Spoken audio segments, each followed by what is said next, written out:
At my sister's engagement party in New York, my mother asked me to clear the dishes.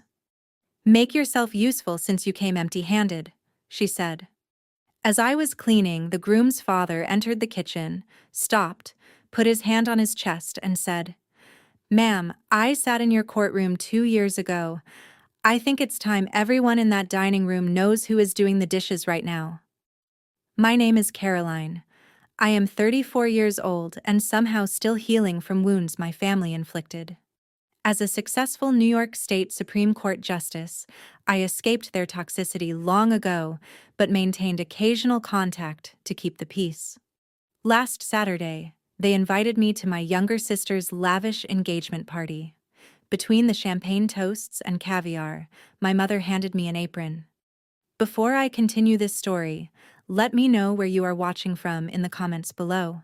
Hit like and subscribe if you have ever had to stand up to family who underestimated your worth.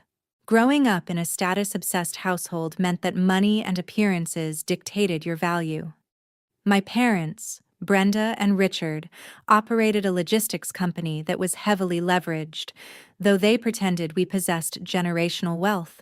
Because I chose public service over corporate greed, they treated me as the ultimate family failure. They had no idea I had been appointed to the highest commercial court in the state. To them, I was just a low-level government clerk pushing papers for a pathetic salary. The engagement party was held at a massive rented estate in the Hamptons. When I pulled my modest sedan up to the valet stand, surrounded by imported luxury sports cars, the judgment began before I even reached the front door. The house was an absurd display of fake wealth. Massive floral arrangements spilled over marble columns, and a live jazz quartet played on the sweeping back terrace. I took a deep breath, smoothing the skirt of my simple black dress, and knocked on the heavy oak door.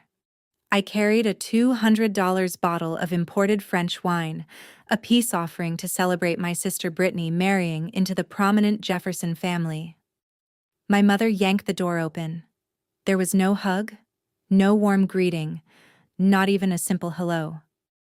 Her eyes immediately darted up and down my outfit, her mouth twisting into a familiar sneer of disappointment. "You actually wore that?"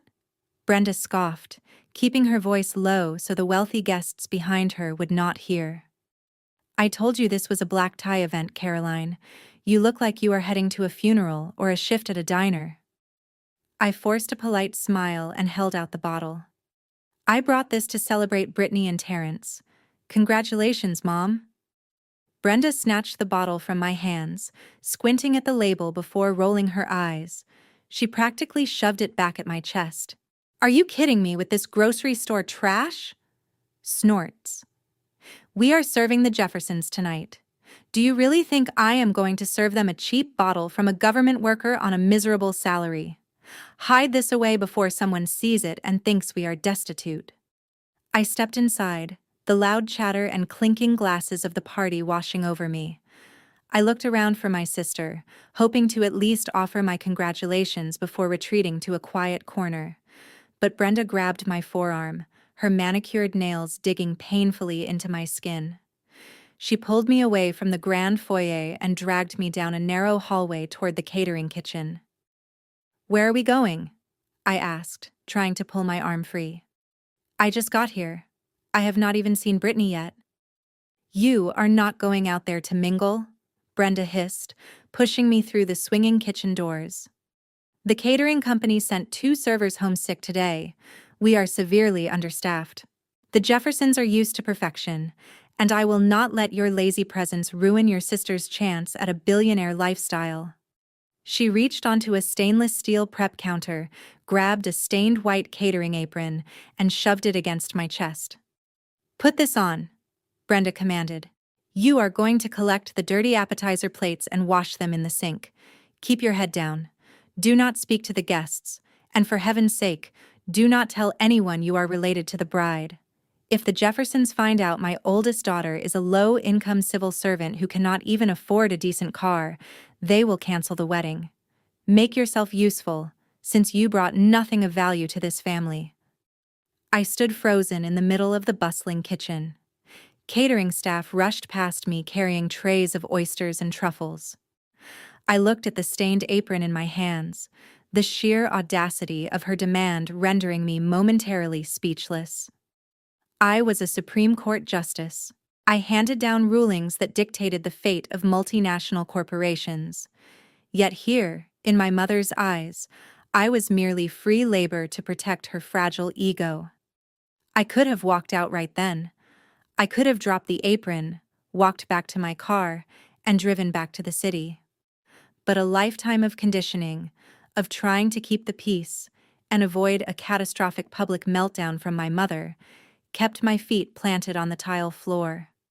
I told myself it was just one night of playing the obedient, invisible daughter, and then I could return to my real life. I silently tied the apron around my waist and stepped up to the massive industrial sink.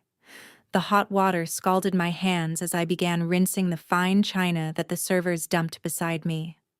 The sounds of laughter and celebration drifted in from the dining room, a stark contrast to the humid, suffocating heat of the kitchen. I scrubbed the plates mechanically, swallowing the bitter pill of my family's relentless disrespect. About an hour into my unexpected shift, the kitchen doors swung open with a violent thud. I did not turn around, assuming it was another waiter bringing more dishes, but the heavy scent of expensive floral perfume told me exactly who had entered. Brittany strutted into the kitchen. She looked radiant, practically dripping in diamonds, wearing a custom designer gown that Brenda had proudly announced cost $10,000. She stopped right behind me, the rustling of her silk skirts loud even over the running water. "Look at you," Brittany laughed, a sharp, cruel sound that bounced off the stainless steel walls. "Mom said she put you to work, but I had to see it to believe it. You actually look like you belong back here." I turned off the faucet and turned to face her, wiping my wet hands on the apron. "Congratulations on your engagement, Brittany. You look beautiful tonight." She ignored my compliment completely. She held a stack of dirty, half-eaten appetizer plates in her hands. With a wicked smirk, she leaned forward and carelessly tossed the heavy stack directly into the stainless steel sink right in front of me. The plates crashed loudly, water and cocktail sauce splashing up onto my clean black dress and my face. "Oops," Brittany said, not sounding sorry at all. "Wash those carefully, Caroline. They are vintage crystal. If you drop one, your pathetic little government paycheck for the entire year will not be enough to pay me back. Try not to ruin my perfect night with your miserable, poor energy." Through the small, circular glass window of the swinging kitchen doors, I watched my sister strut back into the grand foyer. The string quartet shifted their melody, signaling the arrival of the guests of honor. The heavy oak front doors swung wide open, and the atmosphere in the room instantly transformed. Terrence Jefferson stepped inside. At 31, my future brother-in-law carried himself with the effortless confidence of a man raised in elite circles. He wore a tailored charcoal suit that fit his tall, athletic frame perfectly. Behind him walked his parents, Warren and Yvonne Jefferson.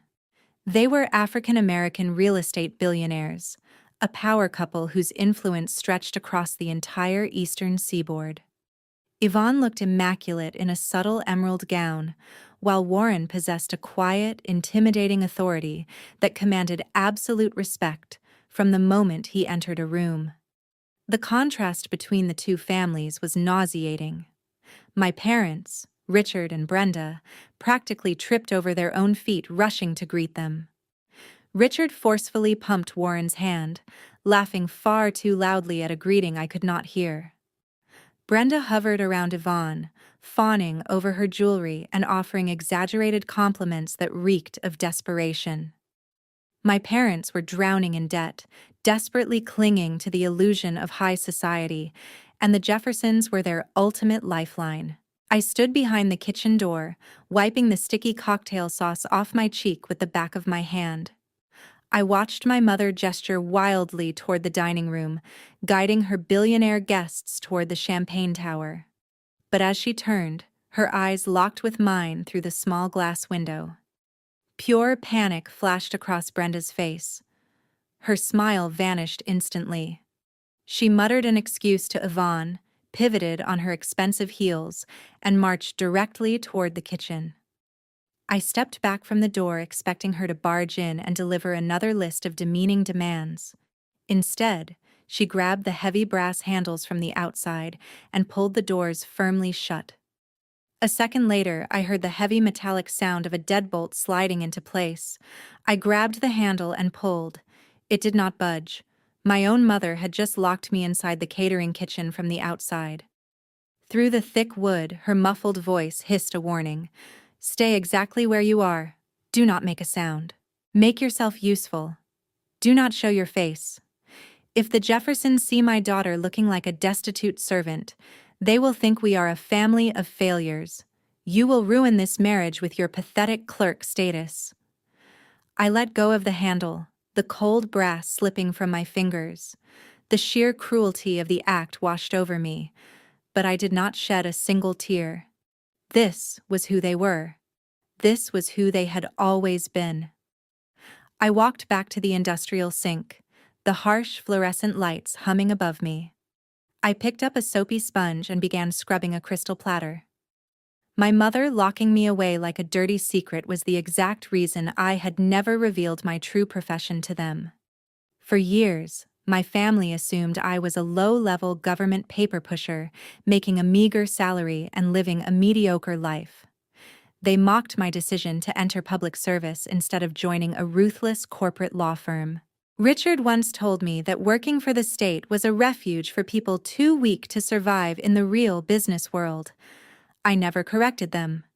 I never told them that my years of relentless hard work had culminated in being appointed as a New York State Supreme Court justice. I never mentioned that I presided over multi-million-dollar commercial fraud cases, or that powerful executives trembled when they stood before my bench. If Brenda and Richard knew the truth, they would have weaponized my position immediately. They would have paraded my title around to secure shady business loans or demanded legal favors to save their failing logistics company. Keeping my identity hidden was my armor. Letting them believe I was a nobody was the only way I could protect my peace and maintain absolute professional integrity. I scrubbed another plate, the hot water steaming around my wrists.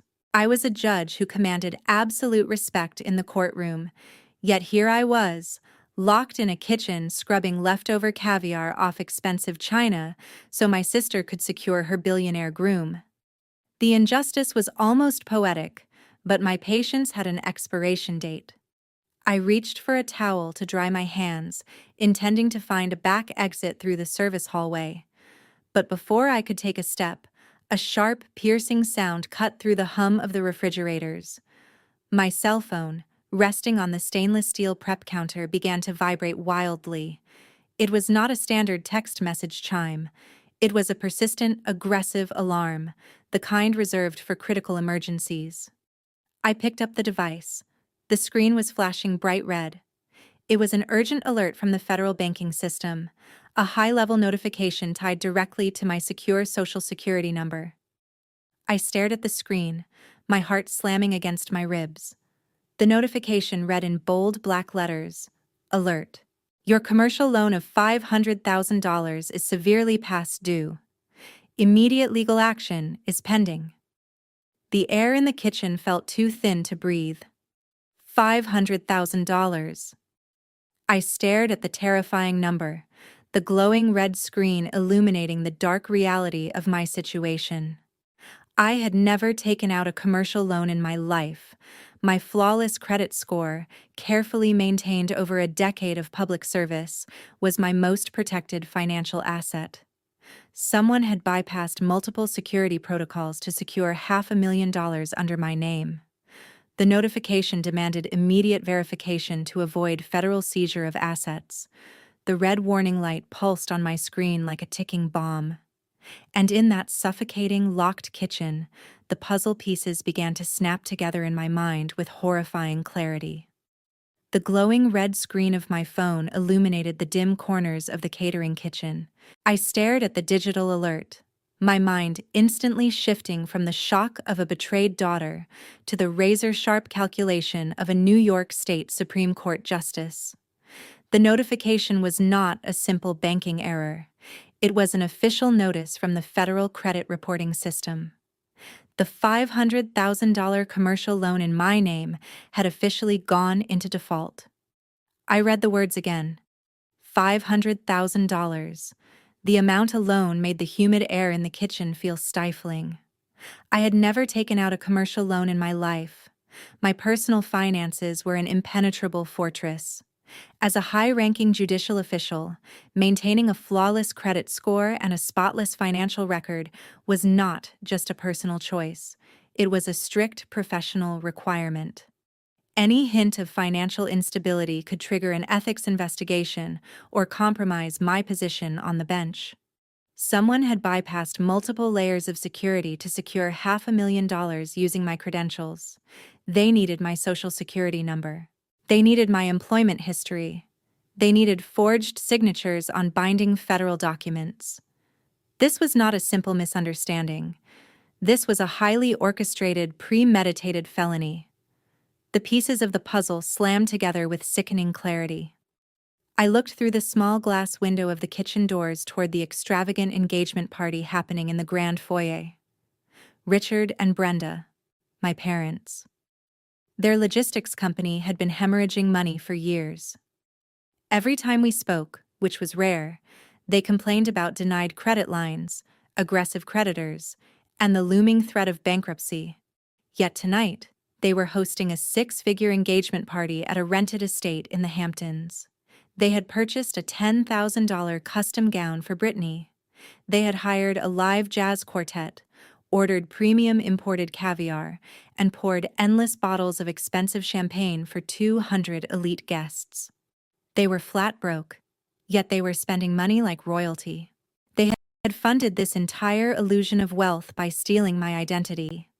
They had used my pristine credit history, built over a decade of dedicated public service, to secure a massive commercial loan. They had essentially mortgaged my entire future, my career, and my freedom, just to throw a lavish party and impress the billionaire Jefferson family. They sacrificed me so Brittany could secure her wealthy groom. A cold, methodical fury replaced the initial shock, the kind of fury I usually reserved for the arrogant corporate criminals who stood trial in my courtroom. I pocketed my phone. The decades of playing the obedient, invisible daughter were officially over. I was done keeping the peace. I was done swallowing their disrespect to maintain a fake family image. I marched toward the heavy oak doors that separated the catering kitchen from the dining room. I did not care about the soft jazz music floating through the air. I did not care about the clinking crystal glasses or the hushed conversations of the New York elite. I did not even care about the powerful Warren Jefferson standing out there. My parents had crossed a line that led straight to federal prison. I raised my fist and hammered against the solid wood. I did not knock politely. I pounded on the door with the heavy, rhythmic force of a gavel striking a sounding block. The loud, aggressive thuds echoed over the running water of the industrial sink. "Open this door," I demanded, raising my voice loud enough to be heard over the party chatter outside. "Open this door right now, or I will break it off its hinges." I slammed my fist against the wood again. The anger coursing through my veins made me oblivious to the stinging pain in my knuckles. I was ready to walk straight into that dining room, covered in dishwater and cocktail sauce, and drag my parents out in front of their billionaire guests. The lock clicked. The deadbolt slid back with a sharp metallic snap. The heavy door swung inward. I braced myself to confront Brenda, ready to demand a full confession for the felony committed in my name. I was ready to unleash the full authority of my position. But it was not my mother standing in the doorway. A large, heavy hand clamped violently over my shoulder. Before I could speak a single word, my father Richard threw his entire body weight against me. He shoved me backward with a brutal, aggressive force, sending me stumbling across the slippery kitchen tiles. I caught my balance against the stainless steel prep counter just as Richard stepped fully into the kitchen. He grabbed the brass handles and slammed the heavy oak door shut behind him, cutting off the sounds of the party. He did not look like a father caught committing a catastrophic financial crime. He did not look guilty or ashamed. His face was twisted into a mask of pure, unadulterated rage. The veins in his neck bulged, and his eyes were dark with a threatening, predatory hostility. He took a slow, deliberate step toward me, trapping me between his imposing frame and the industrial sink. "Keep your voice down," Richard hissed, his face inches from mine as he pinned me against the edge of the industrial sink. "Do you have any idea how much money is sitting in that dining room right now? You are going to ruin everything we have built." I did not cower. I stood tall, the wet apron strings digging into my back, and held up my phone.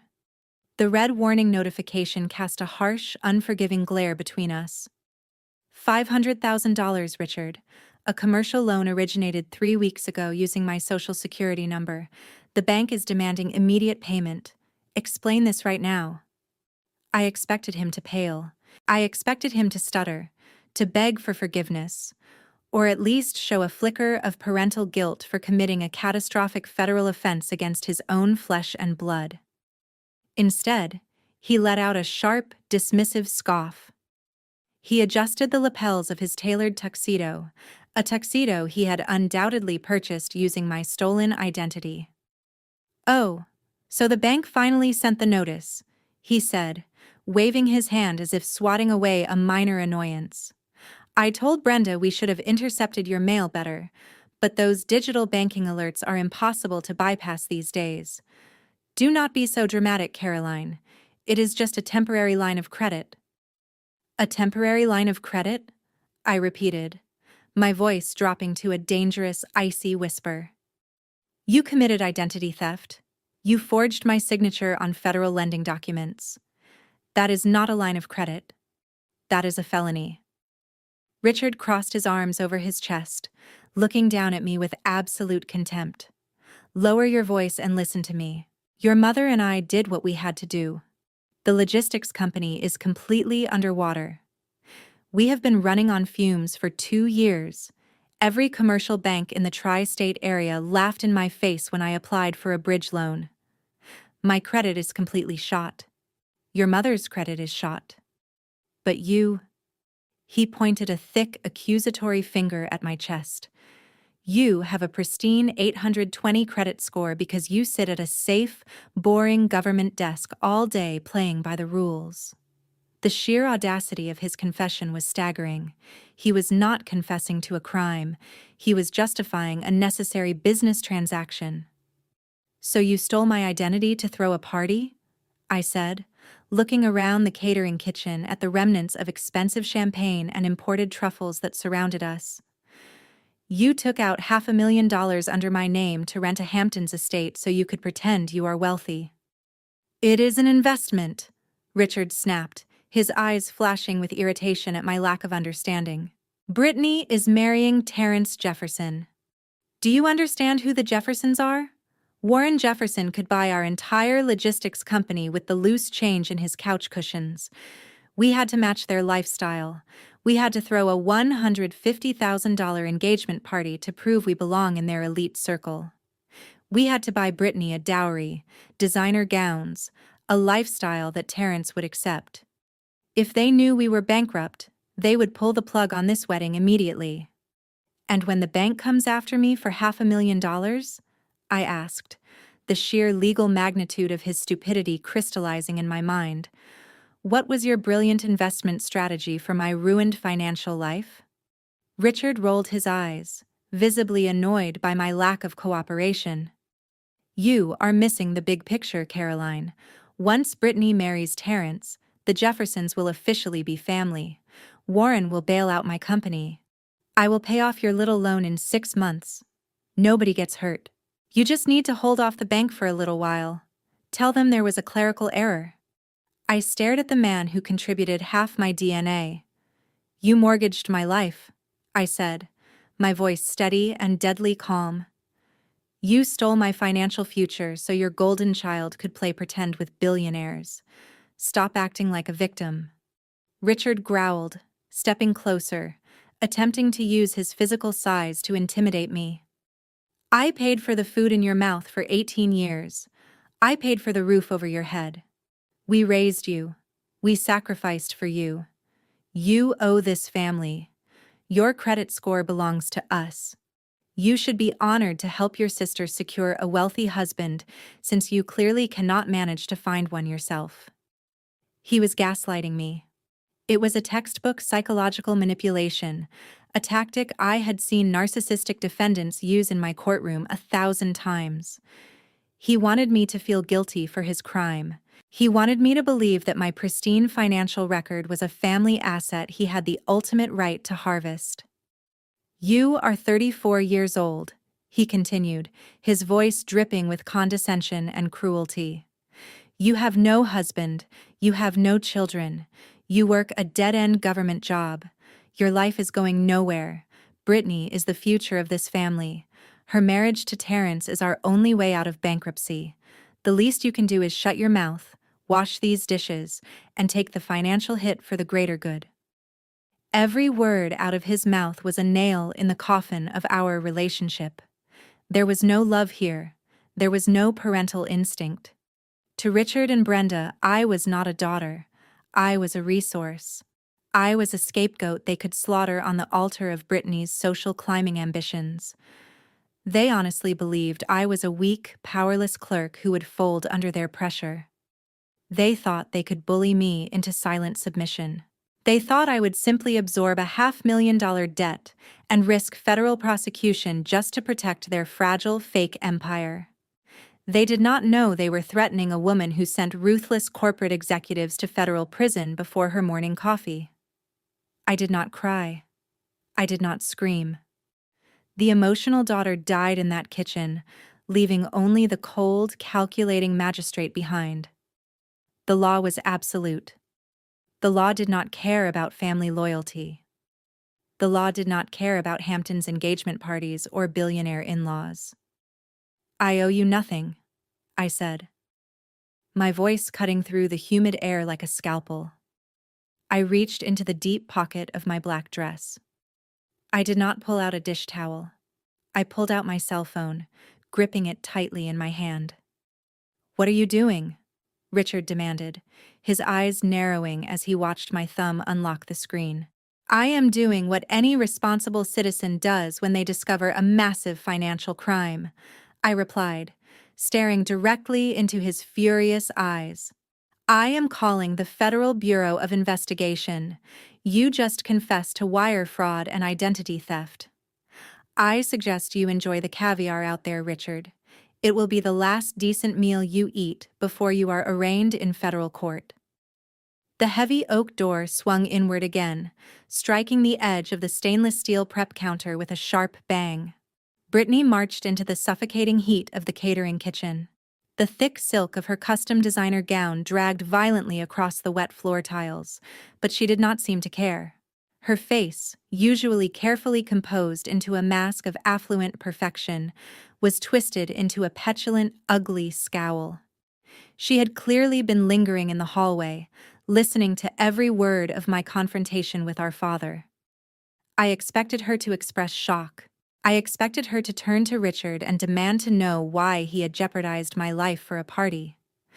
But in our family, accountability was a foreign concept, and I was the eternal scapegoat. "Are you completely out of your mind?" Brittany shrieked, aiming her fury entirely at me. "I can hear you threatening Dad from the hallway. Keep your voice down. Do you want Warren and Yvonne to hear you ranting like a lunatic? Do you want Terrence to walk out that door and cancel everything?" I stared at my younger sister. The massive diamond engagement ring Terrence had given her caught the harsh fluorescent light, flashing brilliantly as she crossed her arms over her chest. She stood there, dripping in stolen wealth, defending the very crime that had funded her entire charade. "Did you know about this?" I asked, my voice deadly calm. "Did you know they stole my social security number to fund this engagement party?" Brittany rolled her eyes, letting out a loud, exasperated sigh, as if I were a toddler throwing a tantrum over a broken toy. Oh, stop being so dramatic, Caroline. It is just some paperwork. Dad said he would handle the payments. You are acting like a complete sociopath over a minor inconvenience. A minor inconvenience? I repeated, the sheer absurdity of her statement echoing off the tile walls. Brittany, this is $500,000 in fraudulent commercial debt. It is a federal crime. If I do not report this immediately, I become an accessory to wire fraud. My entire career will be destroyed. I will go to prison. You do not have a career worth crying over, Brittany snapped, taking a step closer, her voice dripping with venomous condescension. You are a low-level government clerk. You stamp papers for a living. Who cares if you lose that pathetic job? You are 34 years old, Caroline. Look at yourself. You live alone. You have no husband. You have absolutely no future worth protecting. This wedding is the only good thing to ever happen to this family, and you are trying to ruin it because you are jealous. The gaslighting was so intense, so deeply ingrained in her psychology, that she genuinely believed her own narrative. She viewed my financial ruin as a necessary stepping stone for her social ascension. Jealous, I said, maintaining my judicial composure despite the raging fire in my chest. You think I'm jealous of a fraudulent party funded by identity theft? Yes, Brittany spat back, her face flushing red with anger. You have always been jealous of me. You are miserable and alone, and you want me to be miserable too. But I am marrying Terrence Jefferson. I am marrying into a billionaire real estate empire. My life is starting, and yours has been over for a decade. So, do us all a favor and shut your mouth. Treat that debt as your wedding gift to me. A wedding gift? She wanted me to accept $500,000 of federal loan fraud as a wedding present. The sheer entitlement was breathtaking.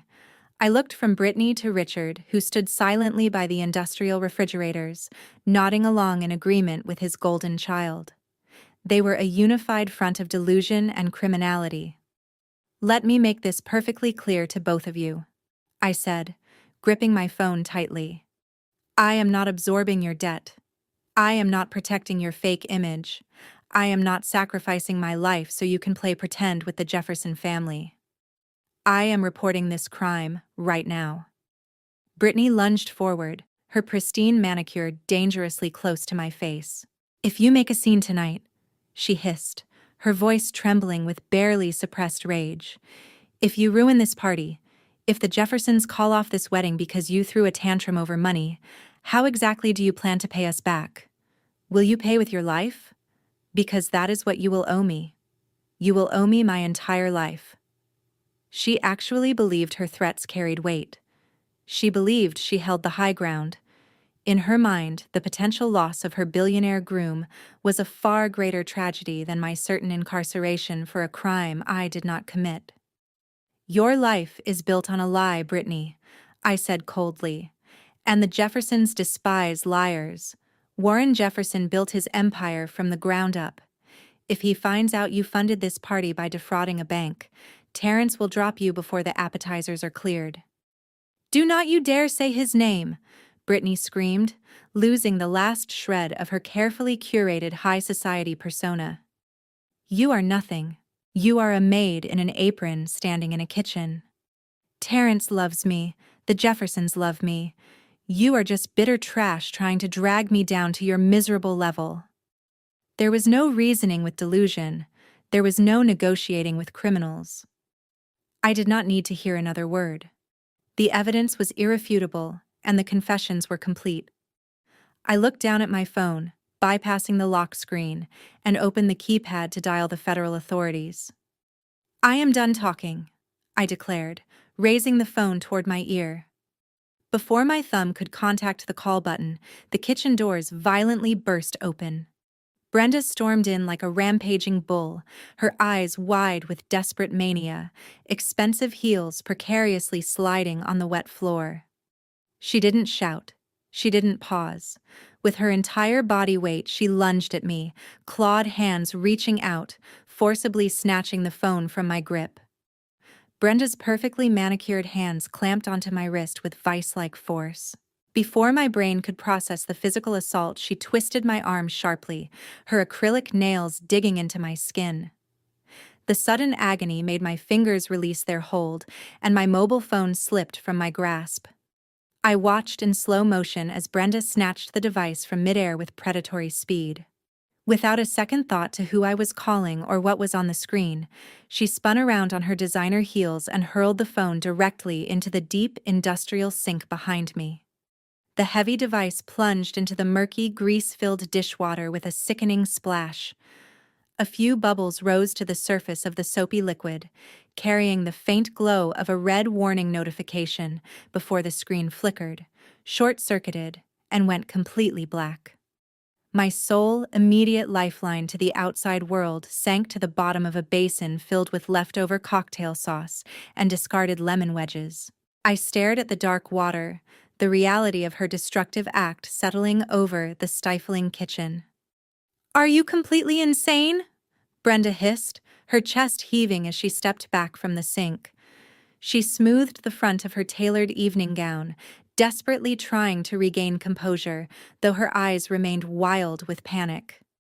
"You are not calling anyone, Caroline. You are not reporting anything. You will stand right here and keep your mouth shut." Richard stepped forward, positioning himself beside his wife, a united front of parental authority built on a foundation of absolute fraud. Brittany smirked from the corner, arms crossed in triumph, delighted that our mother had swooped in to silence the family disappointment. "You listen to me very carefully," Brenda commanded, invading my personal space. Her expensive floral perfume was cloying, masking the scent of fear sweating from her pores. "We are minutes away from securing a union that will elevate this family to a level of wealth and prestige you cannot even comprehend. We are joining the Jefferson dynasty. I refuse to let a bitter, ungrateful, low-income clerk ruin the greatest triumph of my life over a trivial financial technicality." A trivial financial technicality. That was how my mother described a $500,000 federal wire fraud committed against her future in-laws. "You think you hold some kind of power over us because you discovered a piece of paper?" Brenda sneered, her voice dropping to a venomous whisper. "You have absolutely nothing. You are a 34-year-old spinster who works a pathetic government desk job. Your salary is an embarrassment. Your apartment is an embarrassment. You have spent your entire adult life achieving absolutely nothing of value. The only useful thing you have ever provided to this family is that pristine credit score, and you should be on your knees thanking us for finally putting it to good use." I remained silent, letting her toxic monologue fill the humid space. Every word she spoke severed another invisible thread that tied me to this family. "If you walk out of this kitchen," Brenda threatened, leaning in so close I could see the frantic pulse beating in her neck. "If you breathe a single word of this loan to Warren Jefferson or the authorities, you will be dead to us. I will personally ensure that every relative, every family friend, and every professional contact we share cuts you off completely. I will publicly disown you. You will be entirely alone in this world." She paused, letting her ultimate threat hang in the air, fully expecting me to crumble. In her mind, the threat of familial excommunication was the most devastating weapon she possessed. She thought I was a fragile, dependent child terrified of losing her approval. "Now," Brenda ordered, pointing a rigid finger at the pile of dirty appetizer plates resting on the stainless steel counter. "Turn around, put your hands back in that water, and finish cleaning those dishes. Do not take off that apron. Do not step foot in the dining room. You are going to stay hidden in this kitchen like the help you are, and you are going to let your sister have her perfect night. If you comply, Richard will eventually take care of the bank. If you disobey, you will never see our faces again." The jazz quartet was playing a lively tune out on the terrace, the faint, joyful notes bleeding through the thick oak doors. Inside the kitchen, the silence was deafening. Richard puffed his chest out, clearly satisfied with his wife's ruthless handling of the situation. Brittany let out a soft, mocking laugh, already turning her attention to her flawless reflection in a polished metal cabinet. They waited for my submission. They waited for the tears to well up in my eyes. They waited for my shoulders to slump in defeat. For the obedient, invisible daughter to quietly resume her station at the sink and accept her financial execution. But I did not cry. My heart rate, which had spiked when the phone was snatched from my hands, slowed to a calm, steady rhythm. The suffocating heat of the catering kitchen no longer bothered me. A profound, absolute coldness washed over my entire being. The pathetic attempt at intimidation did not break me. It merely bored me. I raised my hands slowly. I did not reach for the dirty plates. Instead, I gripped the cuff of the thick yellow rubber glove encasing my right hand.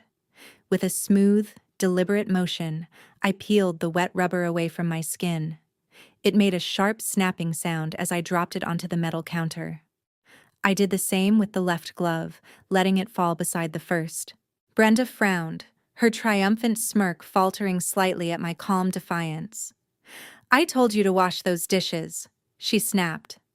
I wiped my bare, damp hands on the front of the stained catering apron. I looked at the dark, soapy water where my device had sunk to its watery grave.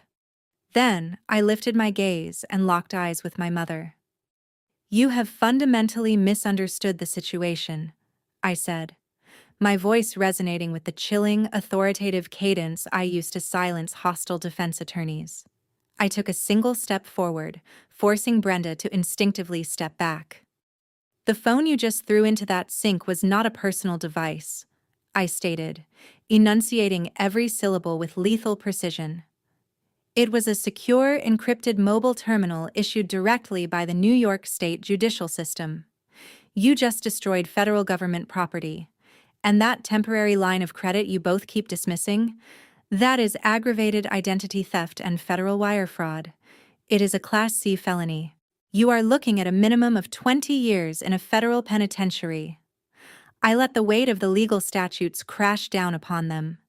Brenda stared at me, her eyes darting back and forth, trying to process the magnitude of the words I had just spoken. But the delusion was too deep. She let out a loud, mocking scoff, throwing her head back in forced laughter. "A Class C felony?" Brenda mocked, clapping her hands together. "Listen to you throwing around legal jargon like you're some kind of hotshot lawyer. You're a clerk, Caroline, a miserable, underpaid secretary. You don't have the power to send anyone to prison.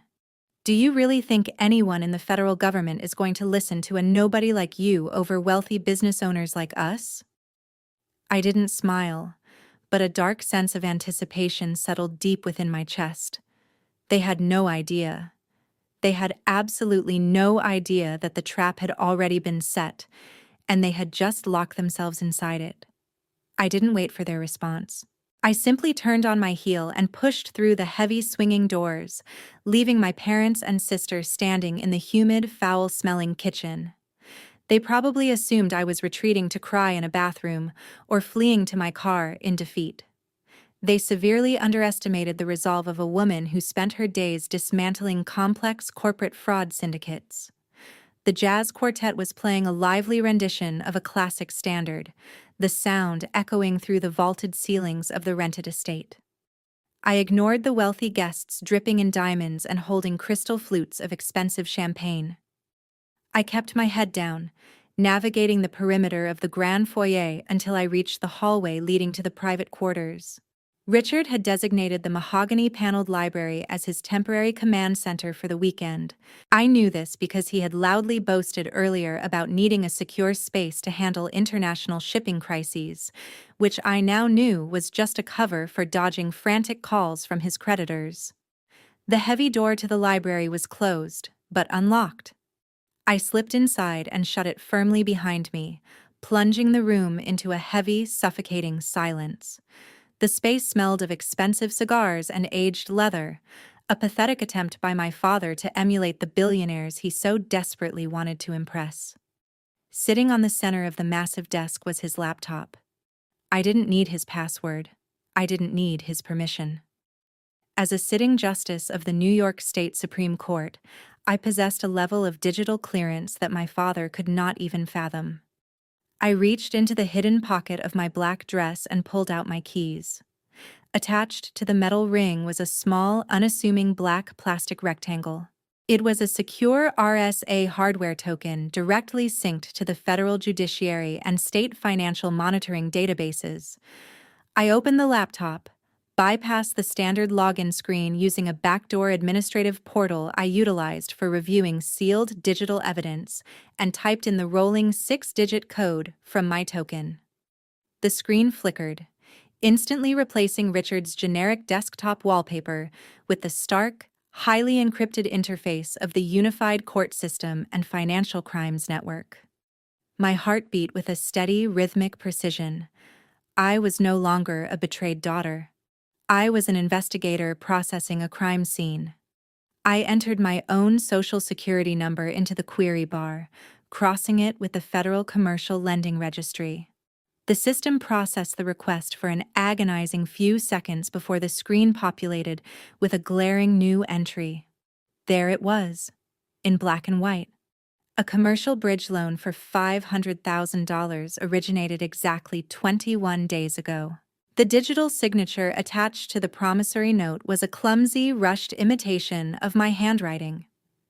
Richard had not even tried to make it look authentic, banking on the fact that I would never check my commercial credit history because my career strictly prohibited me from taking on unsecured corporate debt. I clicked on the lender details, expecting to see the name of a desperate, high-interest predatory lending institution, a bank that dealt with subprime borrowers and failing logistics companies.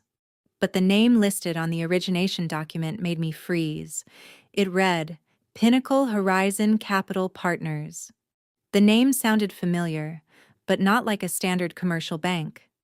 I opened a secondary window, accessing the state corporate registry to pull the charter for Pinnacle Horizon. I needed to see who the managing directors were, who had approved a $500,000 unsecured loan to a woman who had never requested it. The corporate filing loaded instantly. I scanned past the registered agent, past the shell company layer, tracing the holding structure all the way to the top of the pyramid. The primary shareholder and sole corporate owner was listed in bold, undeniable text. Jefferson Global Holdings. My breath caught in my throat.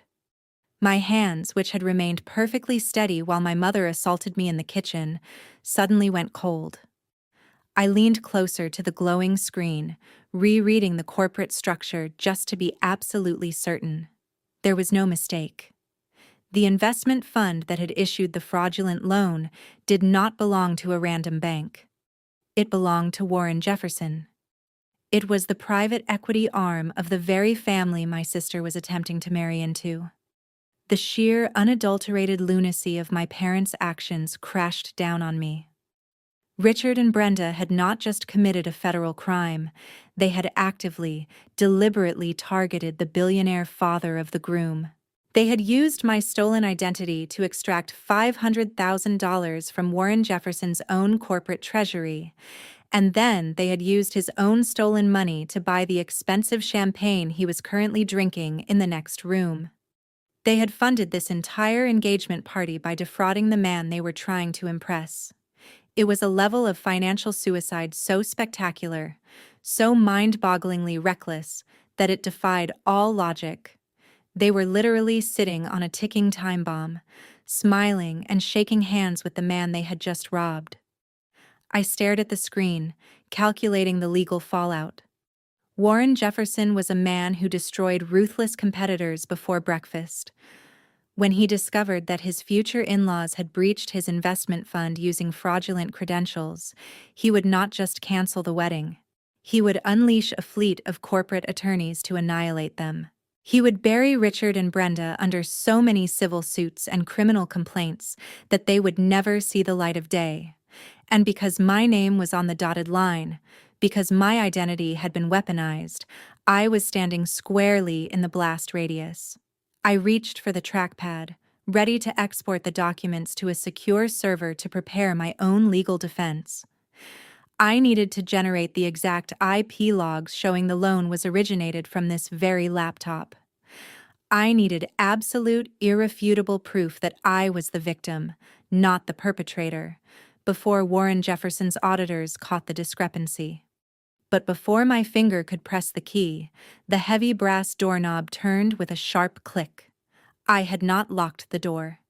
The thick mahogany panel swung wide open, casting a long, dark shadow across the Persian rug. I snapped my head up, my hand freezing over the keyboard. Standing in the doorway, holding a crystal glass of bourbon, was Terrence. His dark eyes immediately bypassed me and locked directly onto the brightly lit computer screen, taking in the unmistakable federal financial documents, the loan amount, and the bold letters of his own family's corporate logo.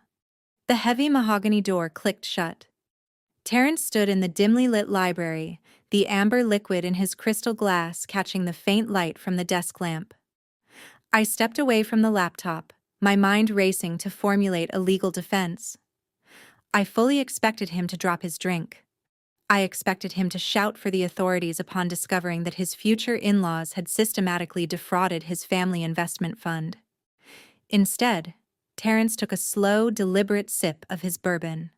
A cold, chilling smirk spread across his handsome face. He walked toward the desk with the relaxed, predatory stride of a man who held all the cards.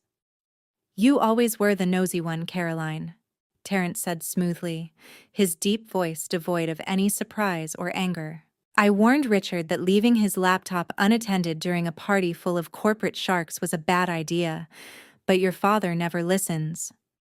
I stared at him, my judicial instincts instantly sensing a severe deviation from normal behavior. "You are looking at a commercial bridge loan for $500,000, I stated, keeping my tone perfectly level. "My parents forged my signature to steal from your father's private equity firm. They used your family money to pay for this engagement party." Terrence chuckled softly. He leaned against the edge of the massive desk, crossing his ankles. "I know exactly what that document is, Caroline. I know the origination date. I know the exact interest rate. I even know the routing number of the offshore account where the funds were deposited." He tilted his glass toward me in a mocking toast. "Because I am the one who personally approved the transfer." The air in the library suddenly felt thick and unbreathable. The pieces of the puzzle shifted, forming a picture far more sinister than simple parental greed. Terrence was not a victim. He was a co-conspirator. "You approved a fraudulent loan," I said, narrowing my eyes. "You are the director of investment for Jefferson Global Holdings. You know the federal compliance regulations. You saw a forged signature on a lending document, and you pushed it through underwriting anyway." "Oh, I did not just push it through," Terrence corrected, a wicked gleam in his dark eyes. "I orchestrated it. Richard came to me 2 months ago, practically crying on his knees. His logistics company was bleeding cash. He was terrified of losing the house, terrified of losing face in front of my parents. He begged me for a personal bailout. I told him I don't do charity, but I do make strategic investments." "So, you taught him how to commit identity theft," I deduced, the sheer brazenness of his corruption making my blood run cold. He was handing me a verbal confession to a master class in criminal conspiracy. I simply pointed out that while his credit was garbage, his eldest daughter had a pristine financial record. Terrence smiled, entirely unbothered by his admission of a felony. "I told him if he could produce the right paperwork, I would make sure the compliance department at Pinnacle Horizon looked the other way. It was incredibly easy. My father trusts my judgment, and the underwriters do not question a direct order from the heir to the company." I looked at the man my sister was about to marry. He was wealthy, highly educated, and completely morally bankrupt. "Why?" I demanded, stepping forward. Why would you risk federal prosecution to hand $500,000 to a failing businessman? What possible return on investment do you get from funding a fake engagement party? Terrence let out a dark, booming laugh. Control, Caroline. Absolute, unquestionable control. He set his glass down on the desk with a sharp clink and stepped into my personal space. The scent of his expensive cologne mixed with the heavy smell of bourbon. Do you have any idea how exhausting it is to marry a woman from a genuinely wealthy family? Terrence asked, his voice dropping to a harsh, calculating register. They come with aggressive prenuptial agreements.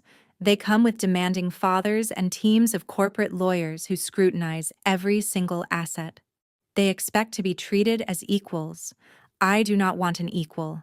I want a beautiful, compliant wife who does exactly what she is told. The terrifying reality of his psychological manipulation became crystal clear. He had deliberately trapped my family in a web of financial crime. By holding this fraudulent loan over their heads, you own them, I said, my voice laced with disgust. You turn my parents into your puppets. They are my pets, Terrence corrected viciously. As long as that $500,000 debt is sitting in my desk drawer, Richard and Brenda will never cross me. They will never demand anything from the Jefferson estate. They will smile, they will nod, and they will force Brittany to be the perfect, obedient little bride. If she ever steps out of line, all I have to do is mention the word wire fraud, and her parents go to federal prison. They are bought and paid for. He was a monster wearing a designer suit. He had weaponized my identity to enslave my entire family, and they were too blinded by their own greed to realize they had sold their souls to a tyrant. You are just as pathetic as they are, I said, my voice steady and unwavering. You bypassed your own father's strict compliance regulations. Warren Jefferson built his real estate empire on absolute integrity. He fires executives for minor accounting errors. If he finds out you used his corporate treasury to buy yourself a compliant set of in-laws, he will not just strip you of your title, he will disown you. Terrence's smug smile finally vanished. A dangerous, violent shadow crossed his face.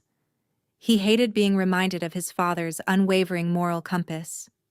He hated knowing that his power was entirely dependent on Warren's approval. He took another step forward, backing me against the heavy wooden bookshelves. He thought he was intimidating a helpless government clerk. He had no idea he was attempting to threaten a sitting judge of the Supreme Court. You listen to me very carefully, you miserable little paper pusher, Terrence hissed, all traces of his charming billionaire facade completely gone. You are going to close that laptop, walk out of this room, and keep your mouth shut. You are going to take the fall for this debt, and you are going to let my wedding proceed perfectly. And if I refuse? I challenged, refusing to break eye contact. Terrence leaned in so close I could feel the heat of his anger radiating off him. His voice dropped to a lethal, menacing whisper. If you breathe a single word of this to my father, I will personally see to it that you rot in a federal cell. I will testify that you came to me begging for the money. I will sue you for fraud because the signature on the contract is yours, and with my family legal team backing me, you will not stand a chance. The heavy mahogany door swung open with a violent thud, shattering the tense silence of the library. Brenda, Richard, and Brittany poured into the room, their faces flushed with a mixture of panic and hostility. Brenda immediately reached backward and slid the deadbolt into place, locking us inside. The loud click of the lock sounded exactly like a prison cell slamming shut. They took one look at Terrence standing over me and instantly assessed the situation. I expected at least a fraction of parental instinct to kick in, a moment of hesitation seeing their eldest daughter threatened by a wealthy outsider. But there was no hesitation. The hierarchy of this family was set in stone. Terrence was the golden goose, and I was the sacrificial lamb. Terrence smoothly adjusted his suit jacket, his menacing demeanor dissolving into a charismatic, predatory smile. He looked at my father and nodded. Your daughter and I were just finalizing the terms of her financial contribution to this union, Richard. I believe you have the necessary paperwork ready." Richard did not look at me. He reached into the inner breast pocket of his tailored tuxedo and pulled out a thick, folded legal document. He stepped forward and slapped the papers down onto the center of the desk, right next to the glowing laptop screen that still displayed their federal crime. He flattened the creases with the palm of his hand, his jaw set in a hard, unforgiving line. I glanced down at the document. It was a formal, legally binding promissory note. The bold text at the top declared a full confession of debt. The clauses dictated that I, Caroline, explicitly accepted absolute responsibility for the $500,000 commercial bridge loan. It outlined a crippling 20-year repayment plan, indenturing me to Pinnacle Horizon Capital Partners. It was a masterclass in financial entrapment designed to provide Terrence and his compliance department with a flawless paper trail while legally shackling me to their fraud. "You actually drafted a confession," I said, the sheer calculated evil of their plan settling over me like a suffocating blanket. "You planned this from the very beginning. You knew you were going to default, and you prepared this document to make me the ultimate fall guy." "It is called risk management," Richard stated coldly, tapping his thick index finger against the signature line at the bottom of the page. "You are going to sign this document right now. You are going to take legal ownership of this loan, and you are going to make the monthly payments out of your state salary until I decide my company is stable enough to reimburse you." I looked at my mother. Brenda stood with her arms crossed, her eyes hard and devoid of any maternal warmth. "Do not look at me like that," she snapped. "We gave you life, Caroline. We clothed you, fed you, and tolerated your mediocre existence for 34 years. You have no husband, no children, and no legacy. This is your one chance to actually be useful to the people who raised you. Sign the paper and stop ruining your sister and her special night." Brittany stepped forward, the diamonds on her neck glittering under the desk lamp. Her face was twisted in disgust. "You are always so stubborn and difficult. Do you know how embarrassing it is to have a sister who works as a lowly clerk for the government? Terrence is offering us a way to elevate this entire family, and you are being completely selfish. Just sign the stupid paper so we can go back to the party." "I will not sign a confession for a federal crime I did not commit," I replied, keeping my voice steady despite the adrenaline surging through my veins. "This document is a death sentence. If I sign this, I am admitting to wire fraud. I lose my career. I lose my freedom." "Then we will take your career anyway," Brenda threatened, stepping into my personal space, her expensive perfume making me nauseous. "If you refuse to sign, your father and I will make a phone call to the Human Resources Department of your pathetic state agency first thing Monday morning." Richard nodded, a cruel, triumphant smile spreading across his face.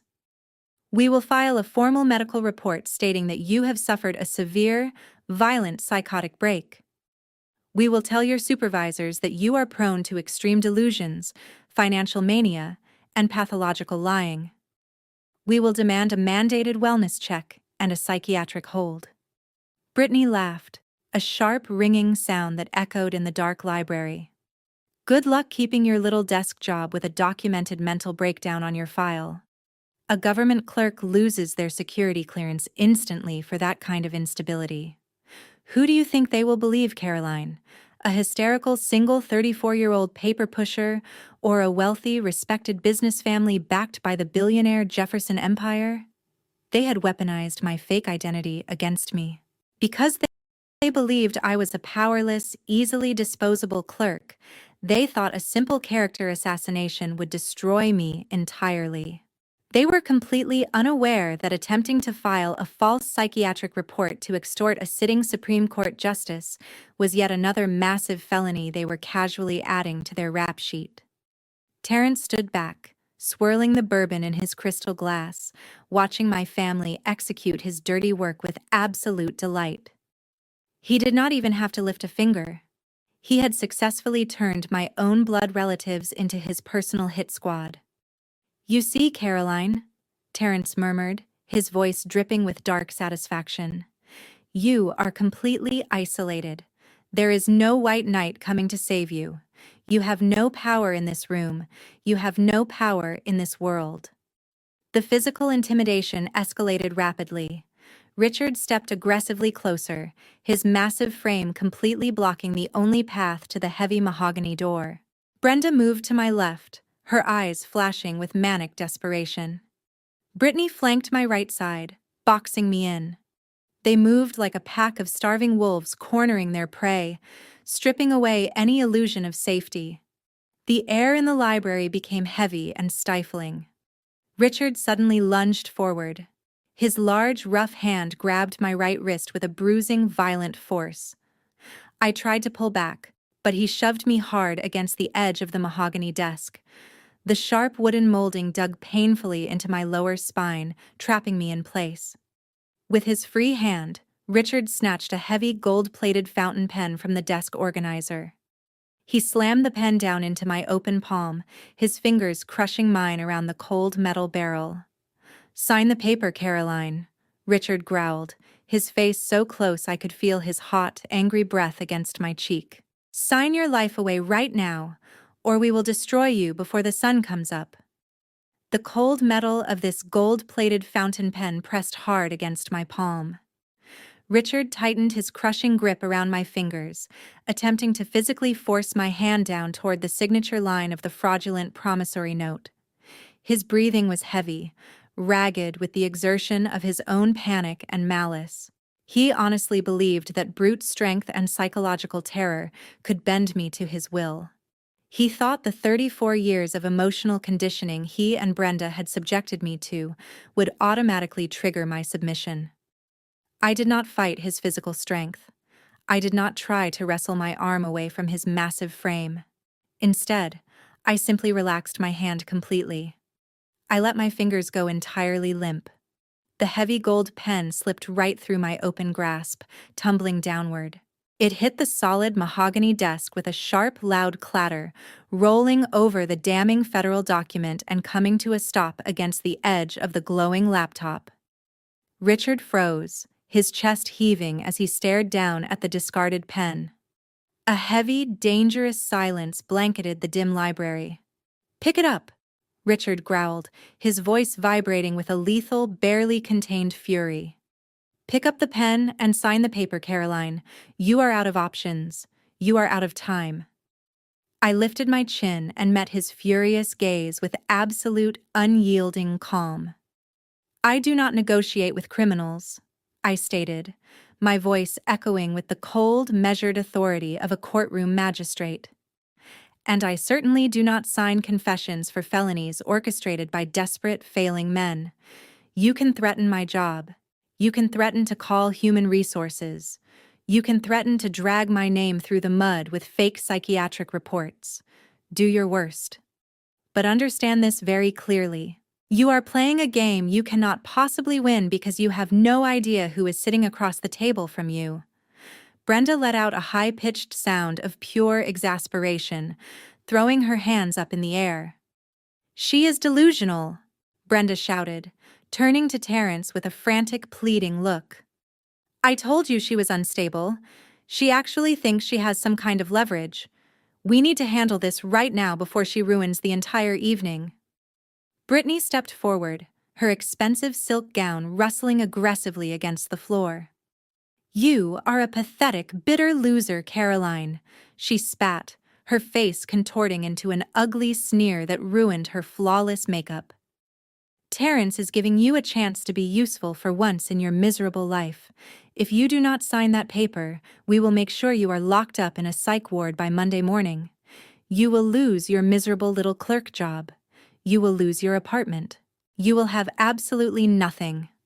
Terence chuckled, a dark, arrogant sound that filled the room. He took a slow sip of his bourbon, enjoying the spectacle of my family doing his violent bidding. "I suggest you listen to your sister, Caroline. The Jefferson family has..." The trial was over. and the verdict was guilty. It was time for the sentencing. My right wrist was still throbbing from Richard's brutal grip, but my left hand was entirely free. Slowly, deliberately, I slipped my left hand into the deep, concealed interior pocket of my tailored black blazer. My fingertips brushed against a cold, solid object. It was heavy, carrying the undeniable physical weight of absolute authority.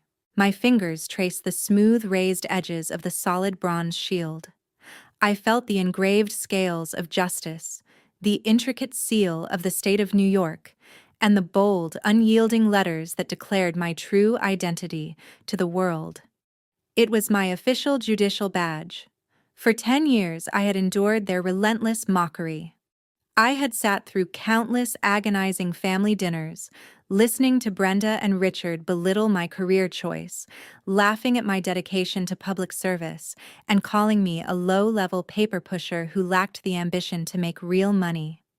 I had allowed them to believe their own arrogant lies because my peace of mind was more valuable than their validation. But tonight, they had crossed the line from toxic relatives to federal criminals. I gripped the heavy bronze badge firmly in my palm. The metal warmed against my skin. I prepared to pull it out of my pocket. I prepared to slam it down onto the mahogany desk, right on top of their fraudulent contract. I was seconds away from looking Terrence directly in his arrogant eyes and informing him that he had just attempted to extort a sitting justice of the New York State Supreme Court. I was ready to watch the color drain completely from my parents' faces as they realized they had stolen the identity of the one woman who possessed the unilateral power to sign their arrest warrants. I took a deep breath, tightening my grip on the bronze shield, ready to unleash absolute devastation. Before my hand could leave my pocket, a sudden thunderous sound shattered the tension in the room. Heavy, commanding footsteps echoed loudly on the hardwood floor of the corridor outside. The steps were purposeful, rhythmic, and completely devoid of hesitation. Someone was marching directly toward the library.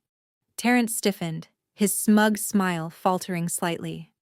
Richard immediately released his grip on the edge of the desk, taking a nervous step backward.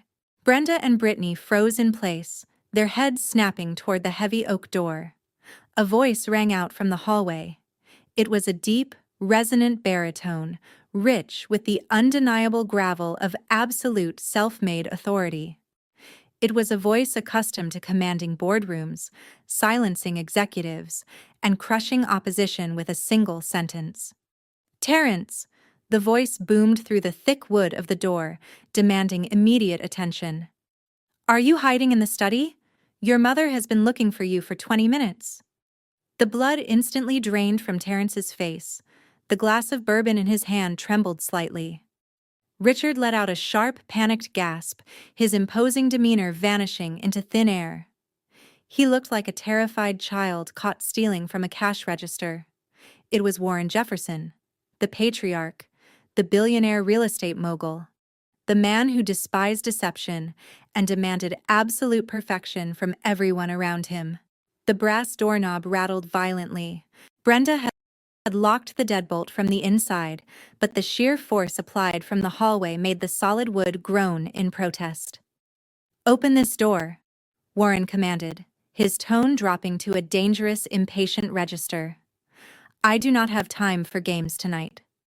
Richard scrambled away from me, nearly tripping over his own feet in his haste to reach the door. His hands shook uncontrollably as he fumbled with the brass lock, desperately trying to slide the deadbolt back. The confident, abusive man who had just crushed my hand around a pen was entirely gone, replaced by a sniveling, desperate sycophant, terrified of facing his wealthy investor. The lock clicked open. The heavy mahogany door was instantly pushed wide open from the outside. The bright, warm light from the hallway spilled into the dim library, cutting through the shadows and illuminating the fraudulent contract still sitting on the desk. Warren Jefferson stepped over the threshold, his imposing, broad-shouldered figure entirely filling the doorframe. He wore an immaculate, bespoke tuxedo, his silver hair cropped close.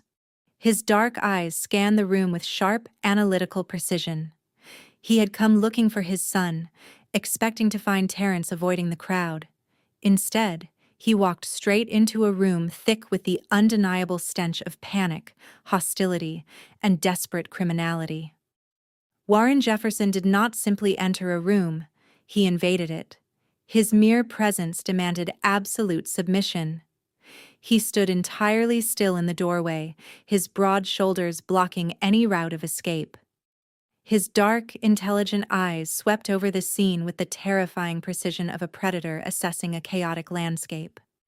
He took in the overturned chair, the shattered glass of spilled bourbon on the rug, the heavy, erratic breathing of his son, and the sheer, unadulterated terror radiating from my parents. "What exactly is going on in here?"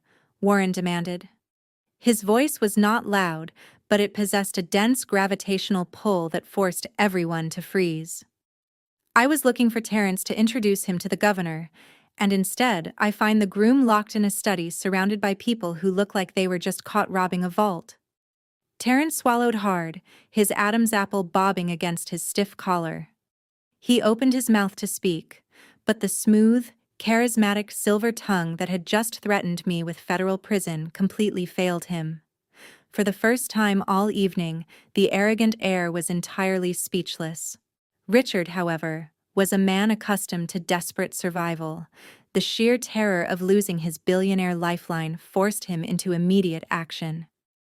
He visibly shook off his panic, practically forcing his facial muscles to contort into a grotesque, fawning smile.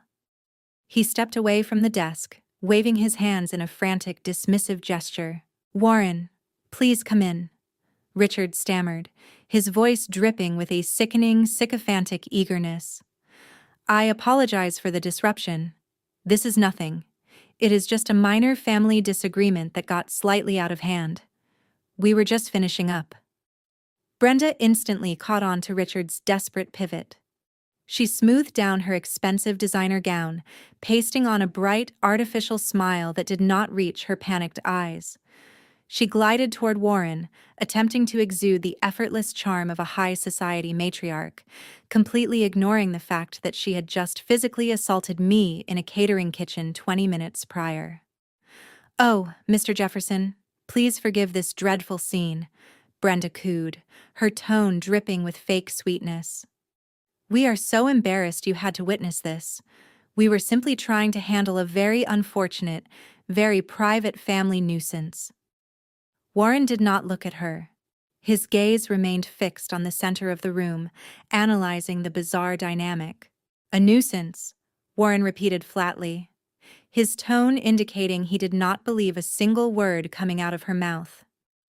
"Yes," Brenda continued, her desperation making her reckless. She turned and pointed a sharp, manicured finger directly at me. I stood against the edge of the mahogany desk, the stained, wet catering apron still tied tightly around my waist. My black dress was ruined with water and cocktail sauce. I looked exactly like the lowly servant she wanted me to be. Brenda leaned closer to Warren, lowering her voice as if sharing a disgraceful secret. "That is our eldest daughter, Carolyn. She is the black sheep of this family. She has always been incredibly unstable and bitterly jealous of Brittany.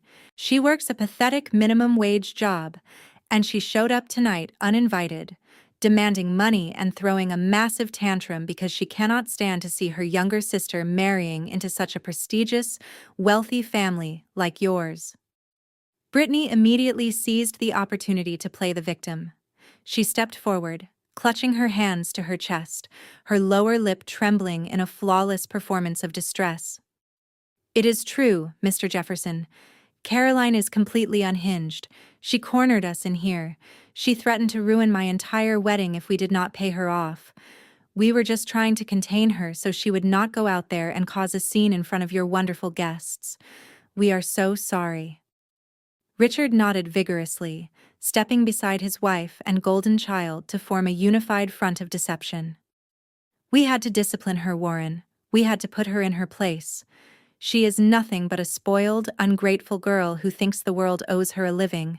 Please let us escort her out the back door, and we can all return to the celebration." Terence used the distraction of my family's frantic lies to slowly, discreetly reach behind him. His fingers brushed against the mahogany desk, attempting to slide the fraudulent promissory note under a leather blotter before his father could notice the federal crime sitting in plain sight. I saw his movement, but I did not react. I did not need to. Warren Jefferson was not a man who amassed $1 billion real estate empire by listening to the frantic lies of desperate, failing logistics managers. He was a man who read people for a living. He ignored Brenda's cloying apologies. He ignored Brittany's fake tears. He ignored Richard's pathetic groveling. His sharp, dark eyes bypassed the entire theatrical performance and landed squarely on me. I did not shrink under his intense scrutiny. I did not cower, and I certainly did not attempt to explain myself to a room full of criminals. I stood perfectly straight, my posture reflecting the absolute, unyielding authority I carried every single day in the courtroom. I met the billionaire's gaze with a cool, clinical, and entirely fearless stare. I watched the gears turning behind Warren Jefferson's eyes. I watched him process the stained apron, the wet clothes, and the hostile accusations hurled by my parents. Then I watched him process my face. Warren was a titan of industry who remembered every single detail of his empire. He recalled every contract, every adversary, and every legal confrontation. 2 years prior, his entire holding company had been the target of a vast and exceptionally well-executed corporate espionage operation. His rivals had sought to overwhelm him with an avalanche of fabricated evidence. The case had fallen under my jurisdiction. For 6 arduous weeks, I presided over that trial. I systematically refuted the false testimonies. I exposed the fraudulent financial practices. I issued a judgment so definitive and legally unassailable that it rescued Jefferson Global Holdings from complete ruin. Warren Jefferson knew precisely who I was. The realization struck him with the force of a physical blow. The stern, impatient frown on his face vanished instantaneously. The formidable patriarch of the Jefferson family froze mid-stride. A heavy, suffocating silence descended upon the room. Richard's obsequious smile faltered and froze. Brenda's hand slowly lowered to her side. Brittany ceased her feigned sobbing. Even Terence stopped, his hand still poised above the desk. Warren Jefferson did not raise his voice. He asked no questions. He merely took a slow, measured step back, creating physical distance between himself and my parents. Then the billionaire magnate lowered his head, placed his right hand firmly over his heart, and bowed with deep, unmistakable reverence. "Your Honor," Warren Jefferson stated, his voice resonating with a profound respect that seemed to shake the very foundations of the mahogany library. The words lingered in the room's oppressive air, weighty and undeniable. Warren remained in his posture of reverence, his hand pressed firmly against his chest, entirely disregarding the frantic, sweating figures of my parents standing mere feet away. "I was in your courtroom exactly 2 years ago," Warren continued, his tone laced with absolute sincerity. "I witnessed you systematically dismantle a cabal of corrupt executives who attempted to obliterate my lifelong endeavors with a mountain of fabricated evidence. You discerned the truth, despite their highly paid legal teams. You saw through the fraudulent accounting. Thanks to your fair and definitive ruling, my corporation was spared from total destruction. You safeguarded the livelihoods of thousands of my employees. I am eternally indebted to you for a debt I can never fully repay." He slowly raised his head, his dark, discerning eyes finally taking in the full, absurd visual of the scene before him. He observed the cocktail sauce staining my meticulously tailored black dress. He noted the inexpensive, damp catering apron tied snugly around my waist. He saw the raw, red marks on my wrist where my father had roughly grasped me moments before. The billionaire patriarch frowned in genuine bewilderment, his brow furrowed. "I do not comprehend," Warren said, his voice dropping to a low, authoritative tone. You are one of the most influential and respected judicial figures in the state of New York. Why are you standing in this residence wearing a stained catering apron? The ensuing silence was absolute. It was a lifeless, suffocating void. All the air was instantly expelled from the room. The faint, cheerful melodies of the jazz quartet performing on the terrace seemed to belong to an entirely different dimension. Brenda was the first to react physically. The haughty matriarch of high society, who had just threatened to ruin my life, took a faltering, unsteady step backward. The heel of her expensive designer shoe caught the edge of the Persian rug, nearly causing her to tumble into the bookshelf. Her jaw dropped open, her eyes widened to an almost insane degree. She stared at me, then at Warren, and then back at me. Her mind was clearly malfunctioning, desperately attempting to reconcile the impossible pairing of "your honor" with the daughter she had treated like a lowly servant for 34 years. "Your Honor," Brenda mouthed silently, her lips trembling.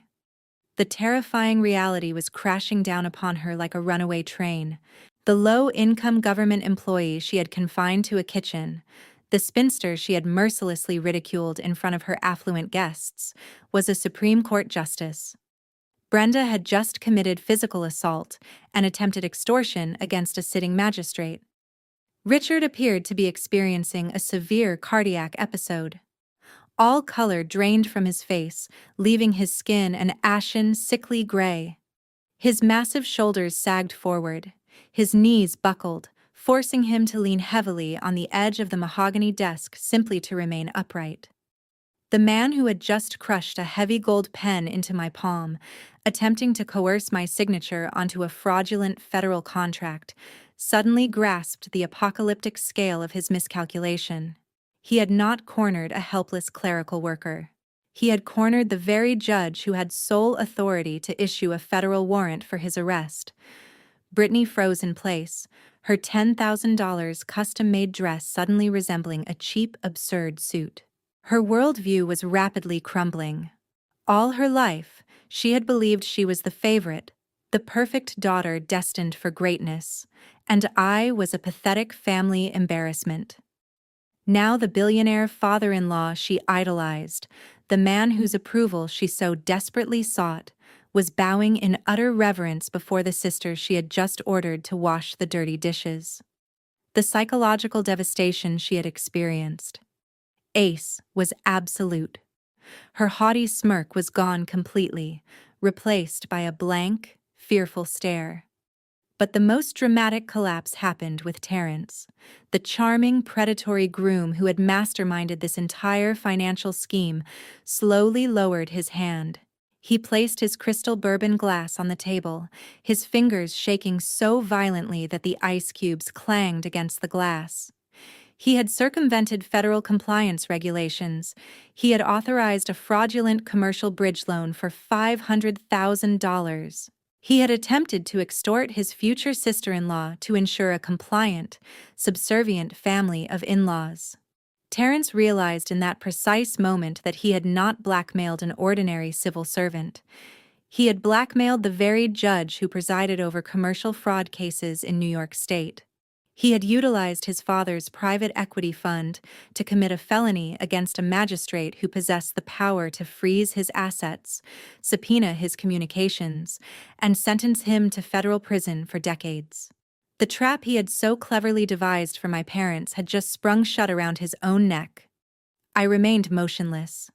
I stood perfectly still against the edge of the desk, my posture radiating the unwavering clinical authority of the courtroom. I allowed the excruciating silence to extend. I let them simmer in the sheer, unadulterated terror of their own making. The power dynamic within the library had fundamentally and irrevocably shifted. The predators who had cornered me, threatening to destroy my career and commit me to a psychiatric facility, were now utterly paralyzed. They were trapped in a room with a billionaire who detested deception and a Supreme Court justice who held all the evidence of their massive, coordinated fraud. Warren Jefferson turned his sharp, analytical gaze away from my apron and directed it towards the terrified visages of my parents and his son.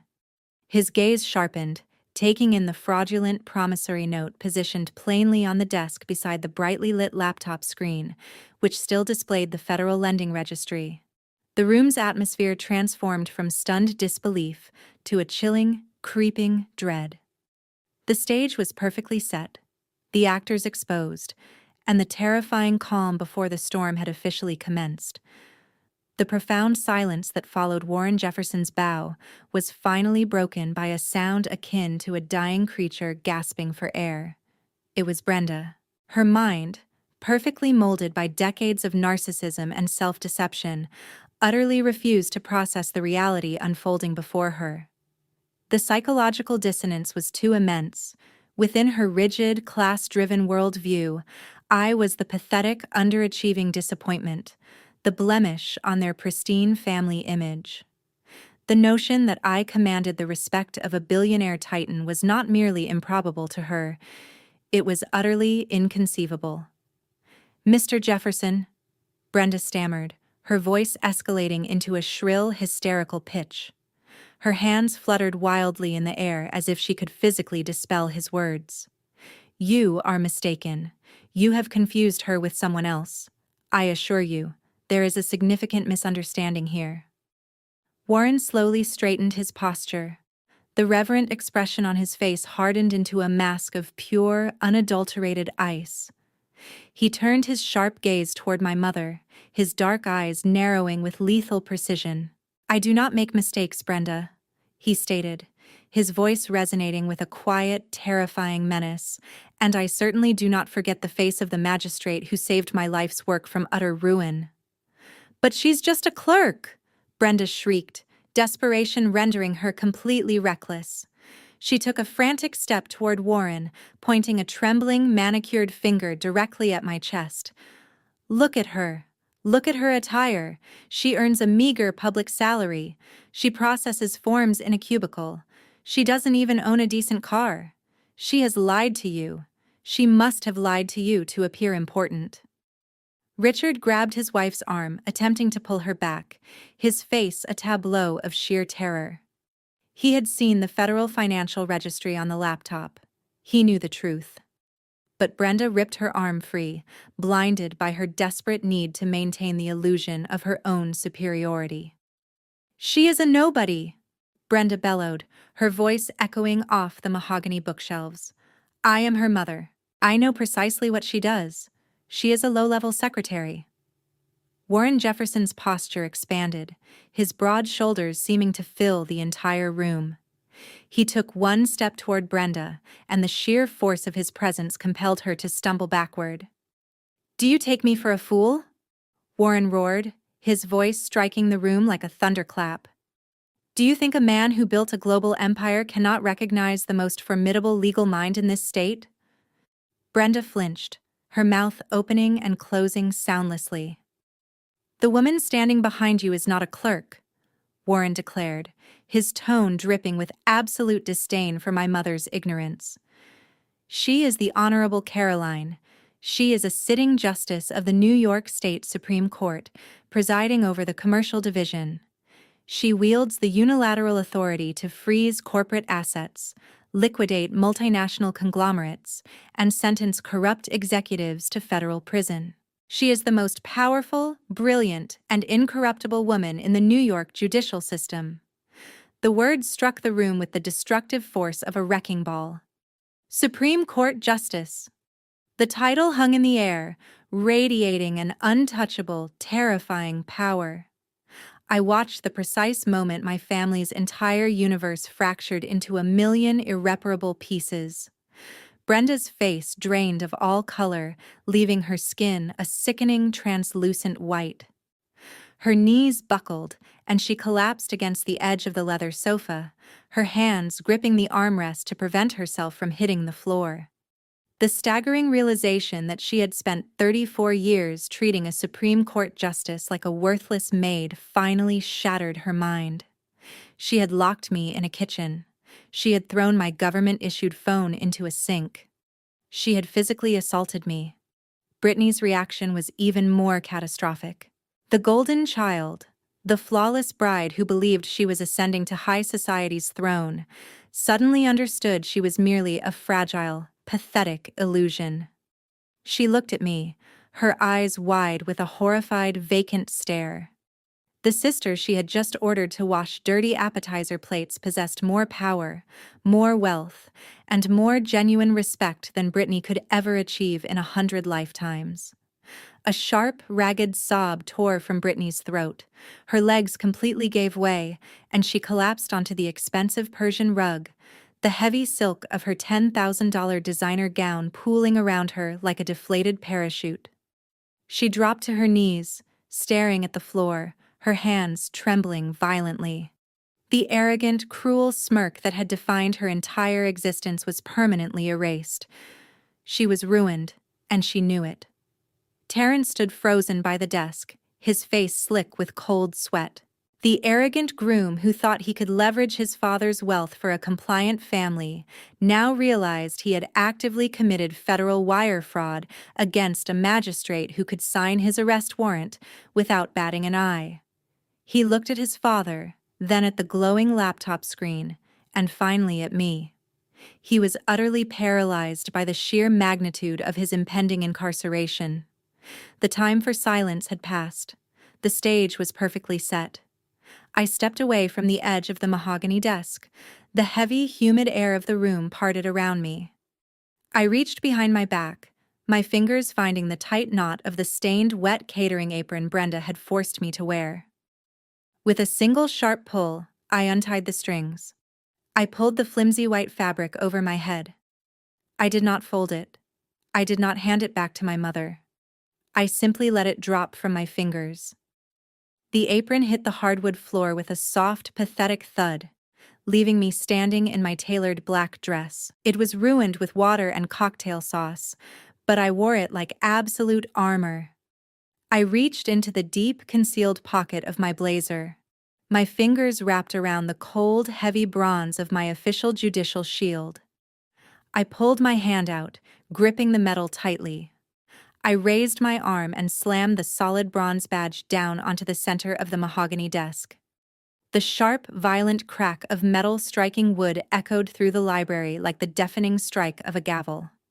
The gleaming gold seal of the state of New York gleamed under the desk lamp, resting inches away from their fraudulent promissory note. The sharp clack of the bronze shield hitting the wood severed whatever remaining delusion my family harbored. I did not raise my voice. I did not need to. When you possess absolute power, a whisper is more deafening than a scream. The catering apron lay crumpled on the floor, an artifact of a life I would never be subjected to again. I looked directly at Warren Jefferson. I met the gaze of the billionaire patriarch, not as a prospective family member seeking approval, but as a magistrate presenting the irrefutable facts of a federal indictment.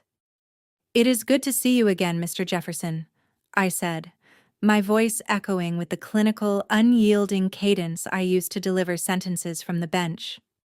"I only wish this reunion was under better circumstances.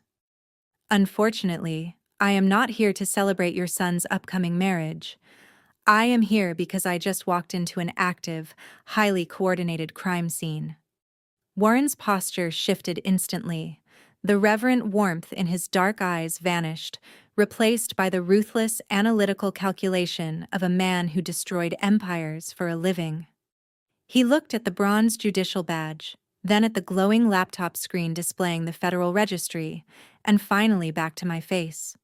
He recognized the gravity of my tone. He knew a Supreme Court justice did not use the phrase crime scene lightly. "Explain," Warren commanded, his tone dropping to a dangerous, gravelly register that made the mahogany walls seem to vibrate. I pointed a steady, accusatory finger at Richard. My father, trembling, was hunched over the desk, clutching his chest as if his heart might fail him. Sweat streamed down his forehead, marring the pristine white of his borrowed tuxedo. 21 days ago," I stated, my voice cutting through the tension with surgical precision. The man cowering beside you committed aggravated identity theft and federal wire fraud. Richard and Brenda are utterly ruined, I continued. Their logistics company has been insolvent for 2 years. To maintain a facade of prosperity and secure a marriage into your esteemed family, they stole my social security number. They circumvented federal lending regulations and obtained a commercial bridge loan for $500,000. Brenda emitted a muffled, pathetic whimper from the leather sofa, too physically overcome by her exposed deceit to utter a word in denial. Warren's jaw tightened, the powerful muscles in his neck constricting as the gravity of my words finally began to register in his sharp mind. "A commercial loan?" he repeated, suspicion lacing his tone. "From which institution?" "That's the most intriguing aspect of this entire conspiracy," I replied, my gaze fixed on his. "They didn't defraud a run-of-the-mill commercial bank. They didn't approach a standard lending agency. They specifically targeted your private equity firm. The $500,000 currently funding the imported champagne, the jazz quartet, and the custom designer gown my sister is wearing. All of it came directly from the treasury of Pinnacle Horizon Capital Partners." The atmosphere in the library turned frigid. Warren Jefferson, a man who had built his empire on unwavering financial security and stringent vetting, had just been fleeced by the very individuals toasting with his expensive wine in the adjacent room. He had been duped by a pair of desperate, failing suburban socialites. But I wasn't finished. The full enormity of the betrayal had yet to be unveiled. The true mastermind of this disaster was still lurking in the shadows. "Your future in-laws are desperate, incompetent criminals," I declared, my voice hardening into a weapon. "But they lack the cunning to bypass the compliance department of a billion-dollar investment fund independently. They had inside assistance. They possessed high-level executive authorization." I shifted my gaze from my terrified parents to the corner of the room, fixing my eyes on the charismatic, predatory groom currently sweating through his bespoke suit. Terence stood utterly frozen, his knuckles stark white as he gripped the edge of a wooden bookshelf. He resembled a man on the gallows, awaiting the executioner's pull of the lever. Warren followed my gaze, his eyes settling on his own son. "Terence knew precisely how bankrupt they were," I announced, driving the final nail into the coffin of their elaborate scheme. "He orchestrated the entire fraud from within. He instructed Richard on forging the documents himself. He single-handedly circumvented your stringent underwriting protocols and pushed the unverified loan through compliance. He handed over $500,000 of your corporate funds to a failing businessman." "Why?" Warren demanded, his voice a low, terrifying rumble that seemed to vibrate the glass panes in the mahogany doors. "Why would my own son authorize a fraudulent, unsecured loan to a bankrupt logistics company?" "For absolute control," I answered, exposing the deep psychological corruption at the heart of Terence's plan. Terence desired not an equal partnership in this marriage, but a compliant, subservient family of in-laws whom he could manipulate at will. By holding a fraudulent federal loan over their heads, he effectively purchased them. He turned my parents into his obedient puppets. If they ever deviated, he held the leverage to send them to federal prison. I reached for the thick, legally binding promissory note beside my judicial badge, holding it aloft so Warren could see the bold, predatory clauses printed on the heavy parchment. "10 minutes ago, Terence and my family locked me in this library," I stated, my tone radiating a cold, destructive fury. "They cornered me like an animal. My father physically assaulted me, bruising my wrist. They attempted to force me to sign this confession of debt, aiming to legally shackle me to their fraud so Terence could maintain a flawless paper trail for your internal auditors. When I refused to comply, your son threatened to deploy the entire Jefferson legal team to destroy my career, ruin my reputation, and have me committed to a psychiatric ward." I tossed the fraudulent contract back onto the desk. It landed with a soft, damning slap that echoed like a gunshot in the quiet room. Your son attempted to extort a sitting justice of the New York State Supreme Court, I concluded, delivering the final catastrophic blow. He used your money to construct a criminal enterprise, and he wielded your powerful name to threaten a federal magistrate with utter ruin. A profound silence descended upon the library, the devastating quiet of total annihilation. The intricate, toxic web of lies, extortion, and financial crimes had been completely unraveled and laid bare under the harsh, unforgiving light of absolute justice. I had delivered my verdict. There was no defense attorney to object, no jury left to deliberate. Warren Jefferson stood motionless in the center of the room, absorbing every word. He processed the stolen funds, the bypassed security protocols, the violent extortion, and the sheer arrogant stupidity of the man he had entrusted to inherit his empire. The billionaire titan slowly turned his head, his gaze shifting away from the desk, away from my shivering parents, and locking directly onto Terence. The look on Warren Jefferson's face was devoid of paternal warmth. It was the dark, lethal, and utterly terrifying glare of a father and a business mogul who had just been profoundly and unforgivably betrayed.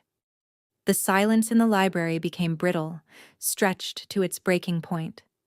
Terence pressed himself against the mahogany bookshelves, his eyes wide with frantic, animalistic panic. The arrogant billionaire heir who had threatened to have me committed was gone, replaced by a terrified boy desperately trying to construct a defense under his father's lethal, suffocating glare.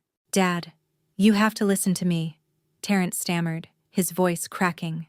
He raised his hands in a pathetic gesture of surrender. "I did this for our family. I did this to protect the Jefferson legacy." "Look at Richard and Brenda," I urged, indicating the couple. "Desperate, greedy leeches. They would have drained our accounts the moment I married Brittany. I had to rein them in. The bridge loan was a strategic business move to guarantee their absolute submission. I was protecting our assets." Warren Jefferson remained unblinking, his broad chest rising and falling with slow, measured breaths. Each second of his silence seemed to siphon more oxygen from the room. "A strategic business move?" he finally echoed, the words like shards of broken glass. "You bypassed my compliance team. You falsified underwriting documents. You committed federal wire fraud using my corporate treasury. And you did all of this to extort a sitting Supreme Court justice." Terence lunged, grabbing his father's sleeve. "I didn't know who she was, Dad, I swear. I didn't know she was a judge. If I had, I never would have touched her identity. We can fix this. We can pay off the loan and make this disappear." The motion was so swift and violently powerful it blurred my vision. Warren Jefferson swung his heavy arm in a devastating arc. The back of his hand connected with Terence's jaw with a sickening, percussive crack. The sheer force of the blow lifted Terence off his feet. The heir to the Jefferson Empire was hurled backward, crashing over the edge of the leather sofa and collapsing in a tangled, pathetic heap on the Persian rug. A sharp scream escaped Brittany's throat. She clamped her hands over her mouth, her eyes wide with unadulterated horror as she watched her billionaire groom spit blood onto the floor. Brenda pressed herself flat against the wall, utterly paralyzed by the sudden eruption of physical violence. "You don't fix a federal crime," Warren roared, his voice shaking the crystal glasses on the bar cart. "I built Jefferson Global Holdings on 50 years of unshakable integrity. I fired men for expensing unapproved lunches, and my own son uses my company name to run a cheap suburban extortion ring. You are not a businessman, Terence. You are a disgrace. You have jeopardized everything I built for a compliant, superficial bride." Terence lay on the rug, clutching his bleeding jaw, utterly broken. The patriarch had delivered his verdict. I watched the scene unfold with absolute emotional detachment. The time for familial arguments and business lectures had expired. I turned my attention back to the massive mahogany desk. I reached out and tapped the trackpad of Richard's laptop, waking the screen from its sleep mode. "You all operated under a massive, fatal misconception tonight," I said, my voice cutting through the thick, terrified atmosphere of the library. My tone was devoid of anger. It was the calm, chilling voice of a magistrate finalizing a sentence. Richard and Brenda snapped their heads toward me. Even Warren turned his gaze, watching me type a swift command into the secure federal portal. "When my mother snatched my phone and threw it into the sink, you thought you had severed my connection to the outside world?" I continued, my fingers moving rapidly across the keys. "You thought locking me in this room and physically intimidating me would force my submission. You honestly believed that taking away a cell phone rendered a Supreme Court justice completely powerless." I hit the enter key. The laptop screen shifted instantly. The financial registry vanished, replaced by the stark, highly encrypted interface of the Department of Justice Emergency Dispatch System. The bold, golden seal of the Federal Bureau of Investigation illuminated the dark room. "But my security clearance does not require a mobile device," I stated, turning the laptop around so the glowing screen faced the center of the room. "I require only an internet connection and my secure hardware token. While you were backing me into a corner, while my father was crushing a pen into my hand, and while Terrence was threatening to ruin my life, I was not searching for an escape route. I was drafting a legal response." I pointed to the document displayed on the screen. It wasn't a draft. It was a finalized, digitally signed, and fully executed federal order. Richard let out a strangled, breathless gasp. He stumbled forward, his eyes scanning the bold, terrifying text at the top of the digital document. "It is a federal emergency arrest warrant," I read aloud, ensuring every syllable landed with maximum destructive force. "This warrant charges Richard and Brenda with aggravated identity theft and federal wire fraud. It charges Terrence Jefferson with criminal conspiracy, financial fraud, and the direct extortion of a state judicial official." I bypassed the standard local precincts. I routed this directly to the Federal Cybercrime Division. Brittany sank to her knees, the heavy silk of her $10,000 gown crumpling around her. She stared at the screen, her chest heaving with frantic, shallow breaths. The lavish engagement party she had demanded, the billionaire lifestyle she had sacrificed my identity to secure, was officially dead. She would not be a wealthy socialite. She would be the daughter and fiancée of convicted federal felons. "I signed the electronic affidavit and authorized the deployment exactly 10 minutes ago," I declared, looking directly at Terrence, who was still bleeding on the rug. "I transmitted the order before Mr. Jefferson even turned the doorknob to this library." The system logged the approval instantly. There is no reversing it. There is no settling this out of court. The justice system does not care about your zip code, your catering budget, or your real estate empire. The absolute finality of my words crushed whatever remaining hope they clung to. They had built a house of cards on a foundation of unbelievable arrogance, and I had just set the entire structure on fire. They were trapped. The walls had completely closed in. There was nowhere left to run, no lies left to tell, and no amount of money that could buy their way out of a federal indictment.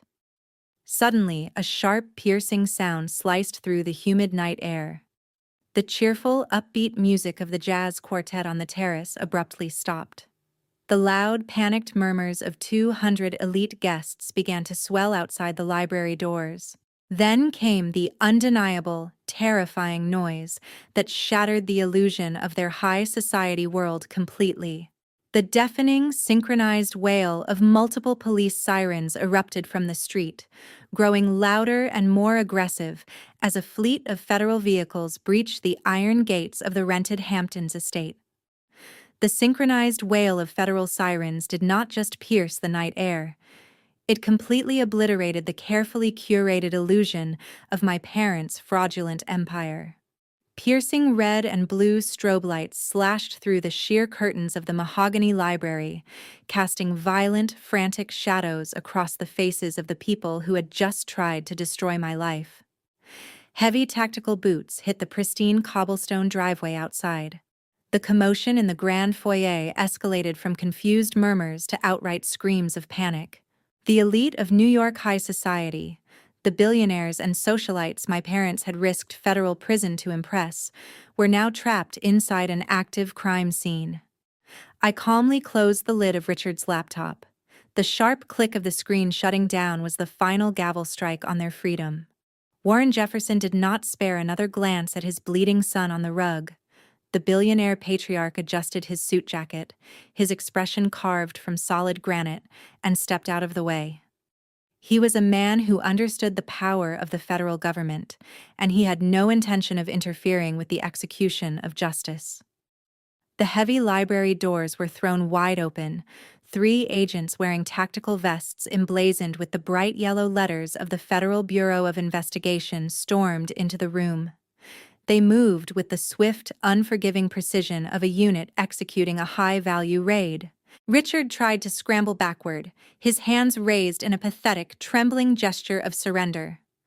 "Wait, there's a misunderstanding," he stammered, his voice cracking into a high-pitched squeak. "I am the host of this party. I am a respected businessman. You cannot just barge in here." The lead agent did not even pause to listen to his desperate whining.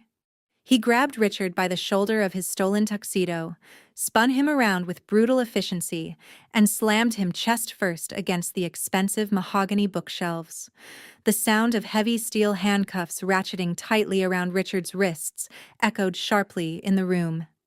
"Richard, you are under arrest for aggravated identity theft, wire fraud, and conspiracy to commit financial crimes against a federally insured institution," the agent recited, his voice booming with absolute authority.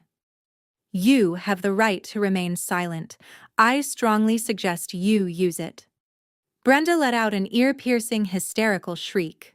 She scrambled off the leather sofa, her expensive evening gown twisting awkwardly around her legs.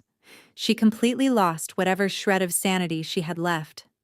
She lunged toward the agents, pointing her manicured fingers wildly in the air. "Get your hands off my husband!" Brenda screamed, her face flushed with a dark, ugly shade of crimson. "Do you know who we are? We are joining the Jefferson family tonight. We are throwing a $150,000 engagement party.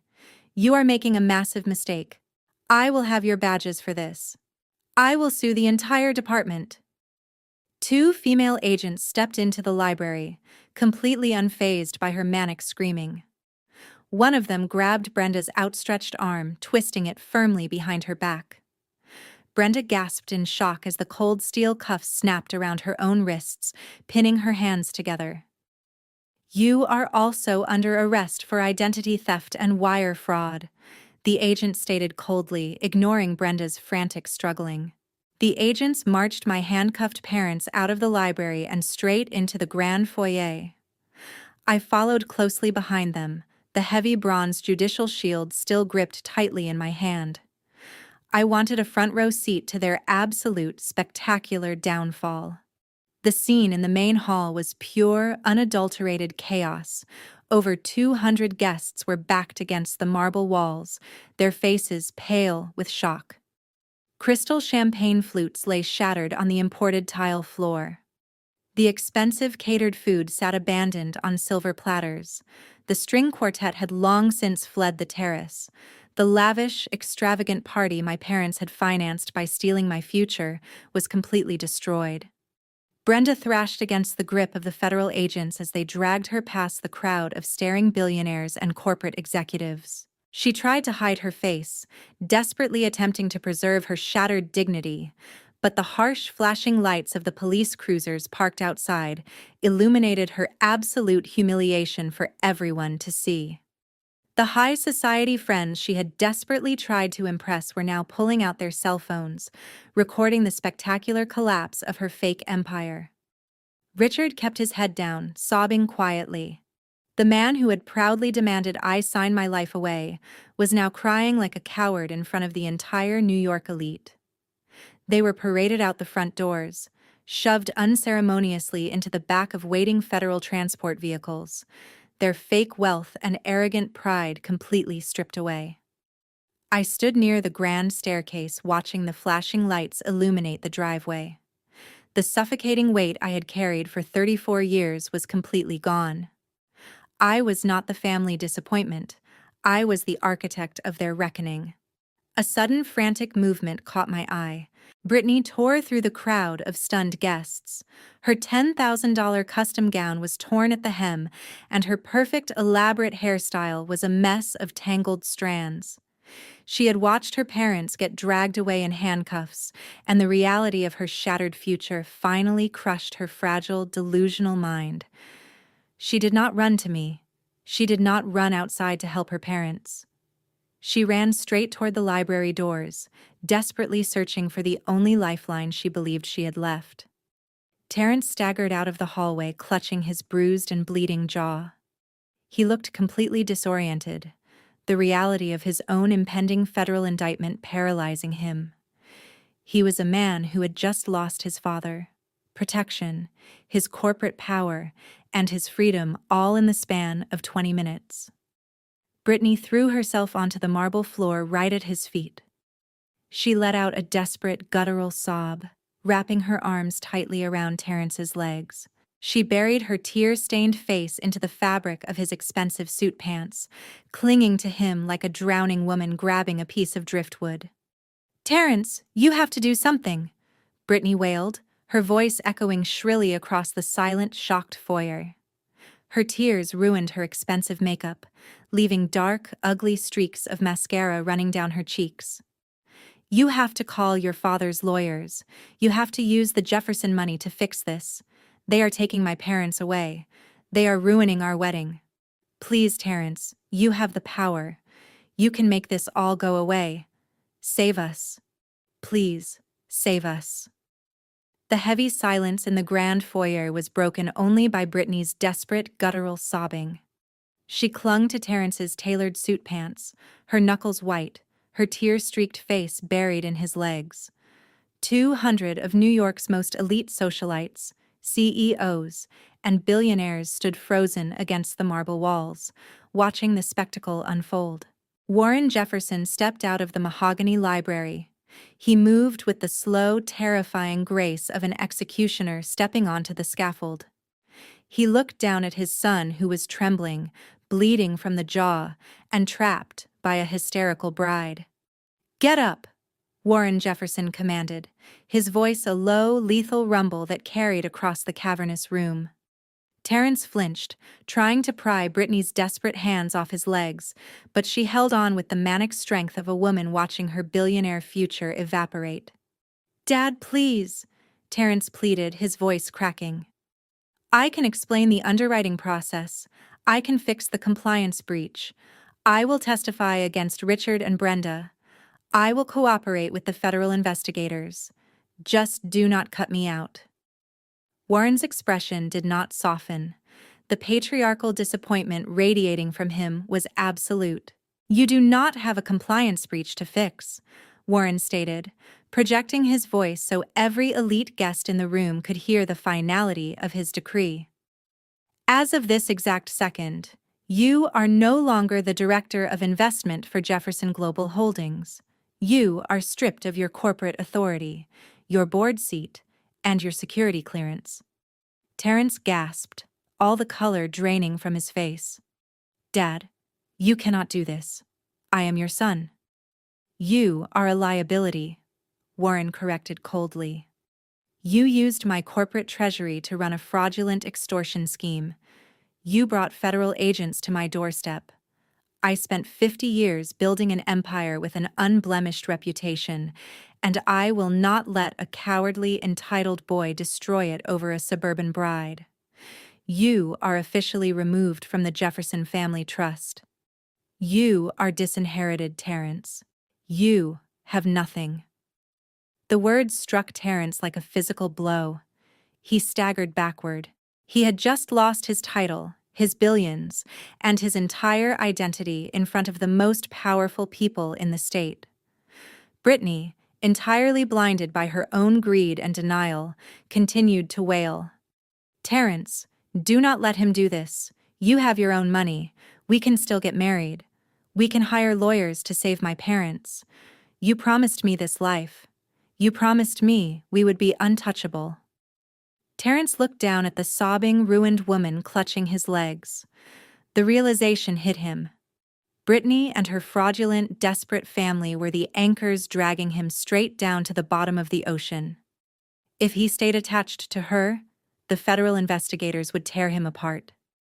He needed to sever the connection, and he needed to do it immediately, as brutally and publicly as possible.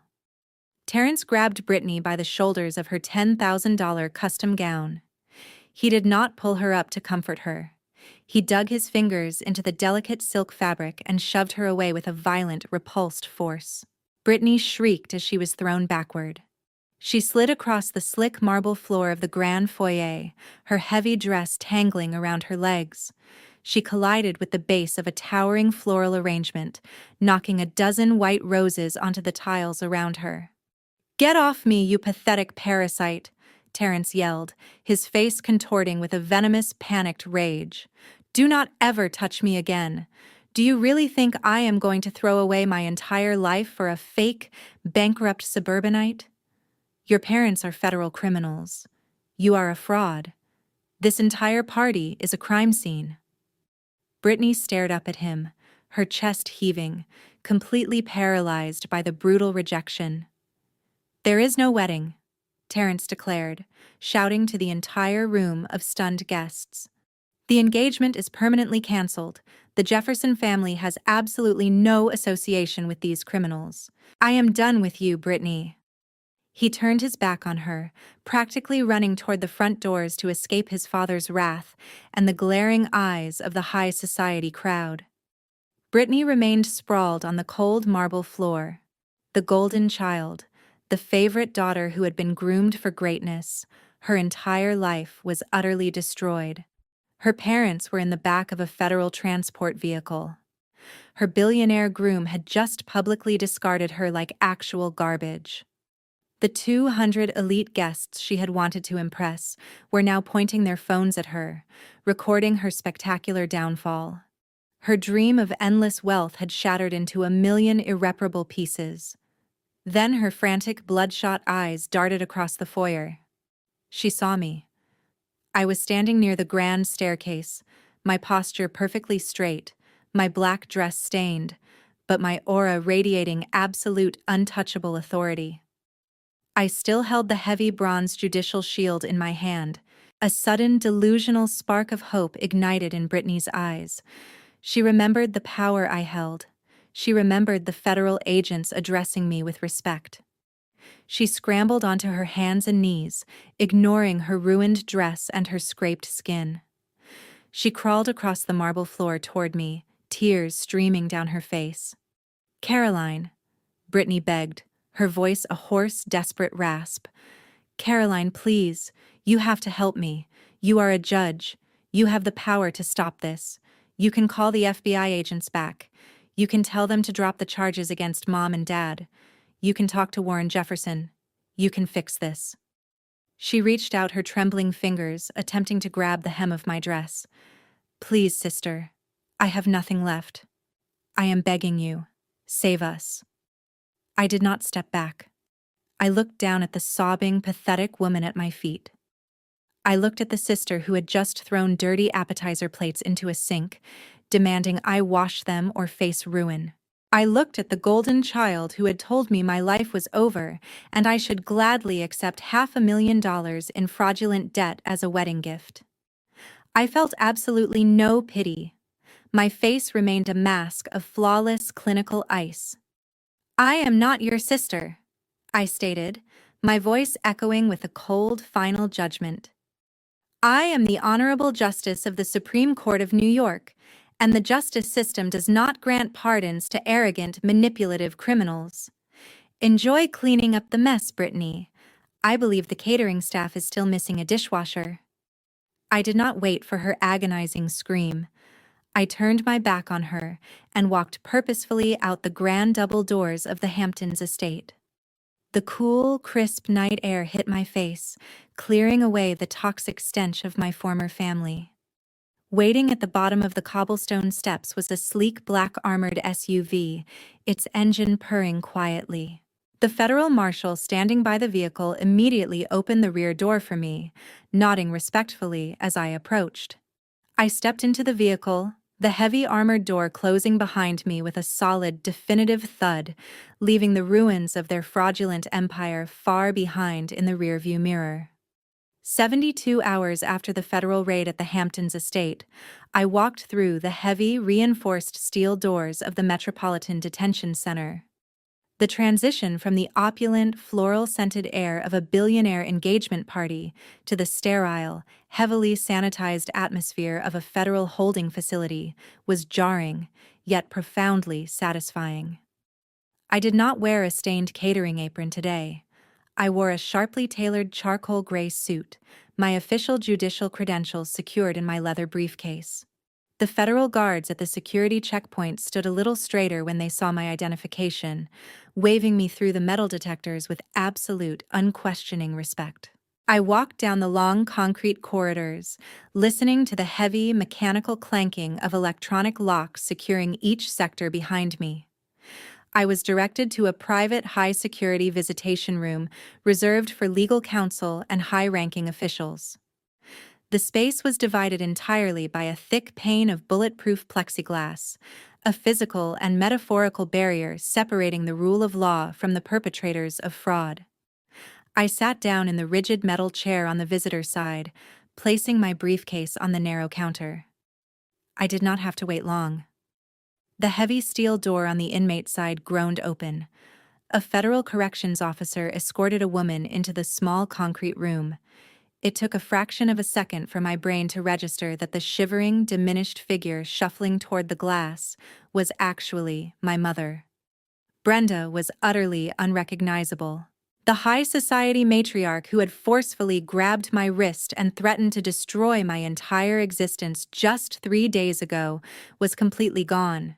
Her expensive, meticulously highlighted hair hung in greasy, tangled strands around her pale, unwashed face. Her flawless makeup had been scrubbed away during processing, revealing deep, dark bags under her frantic, bloodshot eyes. But the most striking transformation was her attire. The $10,000 designer evening gown she so fiercely prized had been replaced by a shapeless, scratchy, neon orange prison jumpsuit. It hung loosely on her frame, a glaring, inescapable badge of her criminality. Her wrists were shackled to a chain around her waist. She looked pathetic. She looked exactly where she belonged. Brenda slumped into the metal chair on her side of the partition. Her hands trembled violently as she awkwardly reached up with her restricted mobility to grasp the black intercom phone mounted to the wall. I picked up the receiver on my side, holding the cold plastic to my ear. I did not say a single word. I simply waited for her to speak. "Caroline," Brenda whimpered, her voice cracking through the static of the intercom line. The arrogant, commanding tone she had used to lock me in a catering kitchen had vanished, replaced by a desperate, guttural sob. "Caroline, please, you have to get me out of here. They took my fingerprints. They took a mugshot. The food is inedible, and the guards treat me like an absolute animal. I cannot sleep on that concrete bed. You have to talk to the federal prosecutor. You have to tell them this was all a massive misunderstanding." I kept my expression entirely neutral, letting her frantic pleading wash over the thick glass without absorbing an ounce of her panic. "You are a Supreme Court justice," Brenda continued, pressing her chained hands flat against the plexiglass as if she could somehow reach through and shake me into submission. "You have power. You have connections in the government. You can make a few phone calls and have these charges dropped immediately.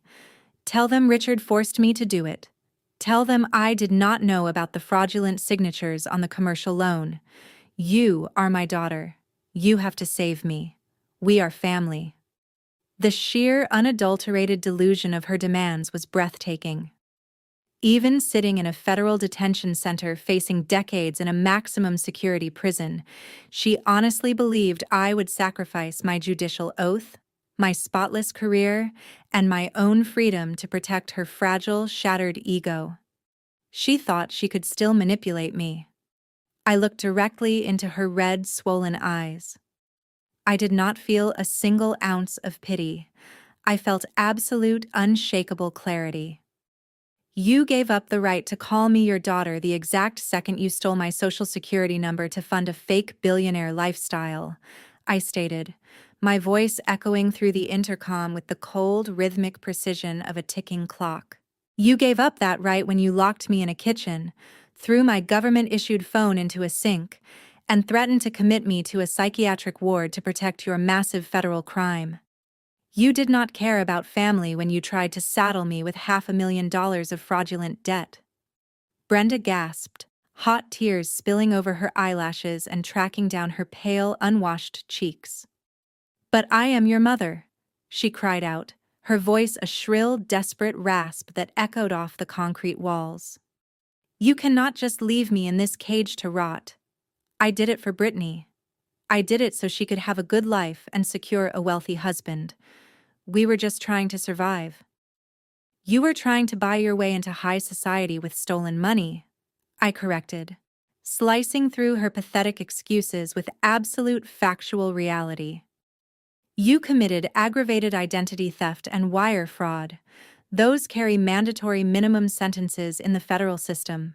You sacrificed my entire future to pay for imported caviar, a jazz quartet, and a party that ended with your future son-in-law publicly discarding your golden child.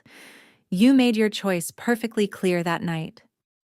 I leaned forward slightly, closing the distance between my face and the bulletproof glass. I delivered my final verdict, ensuring every single word etched itself permanently into her shattered mind. My duty is to protect the law and uphold absolute justice, I declared, my voice dropping to a lethal, unyielding register. You chose an extravagant engagement party over my life, my career, and my freedom. You chose to be a calculating criminal. Now, you get to wear a prison uniform instead of an evening gown. No, Caroline, wait. Please, do not do this, Brenda screamed.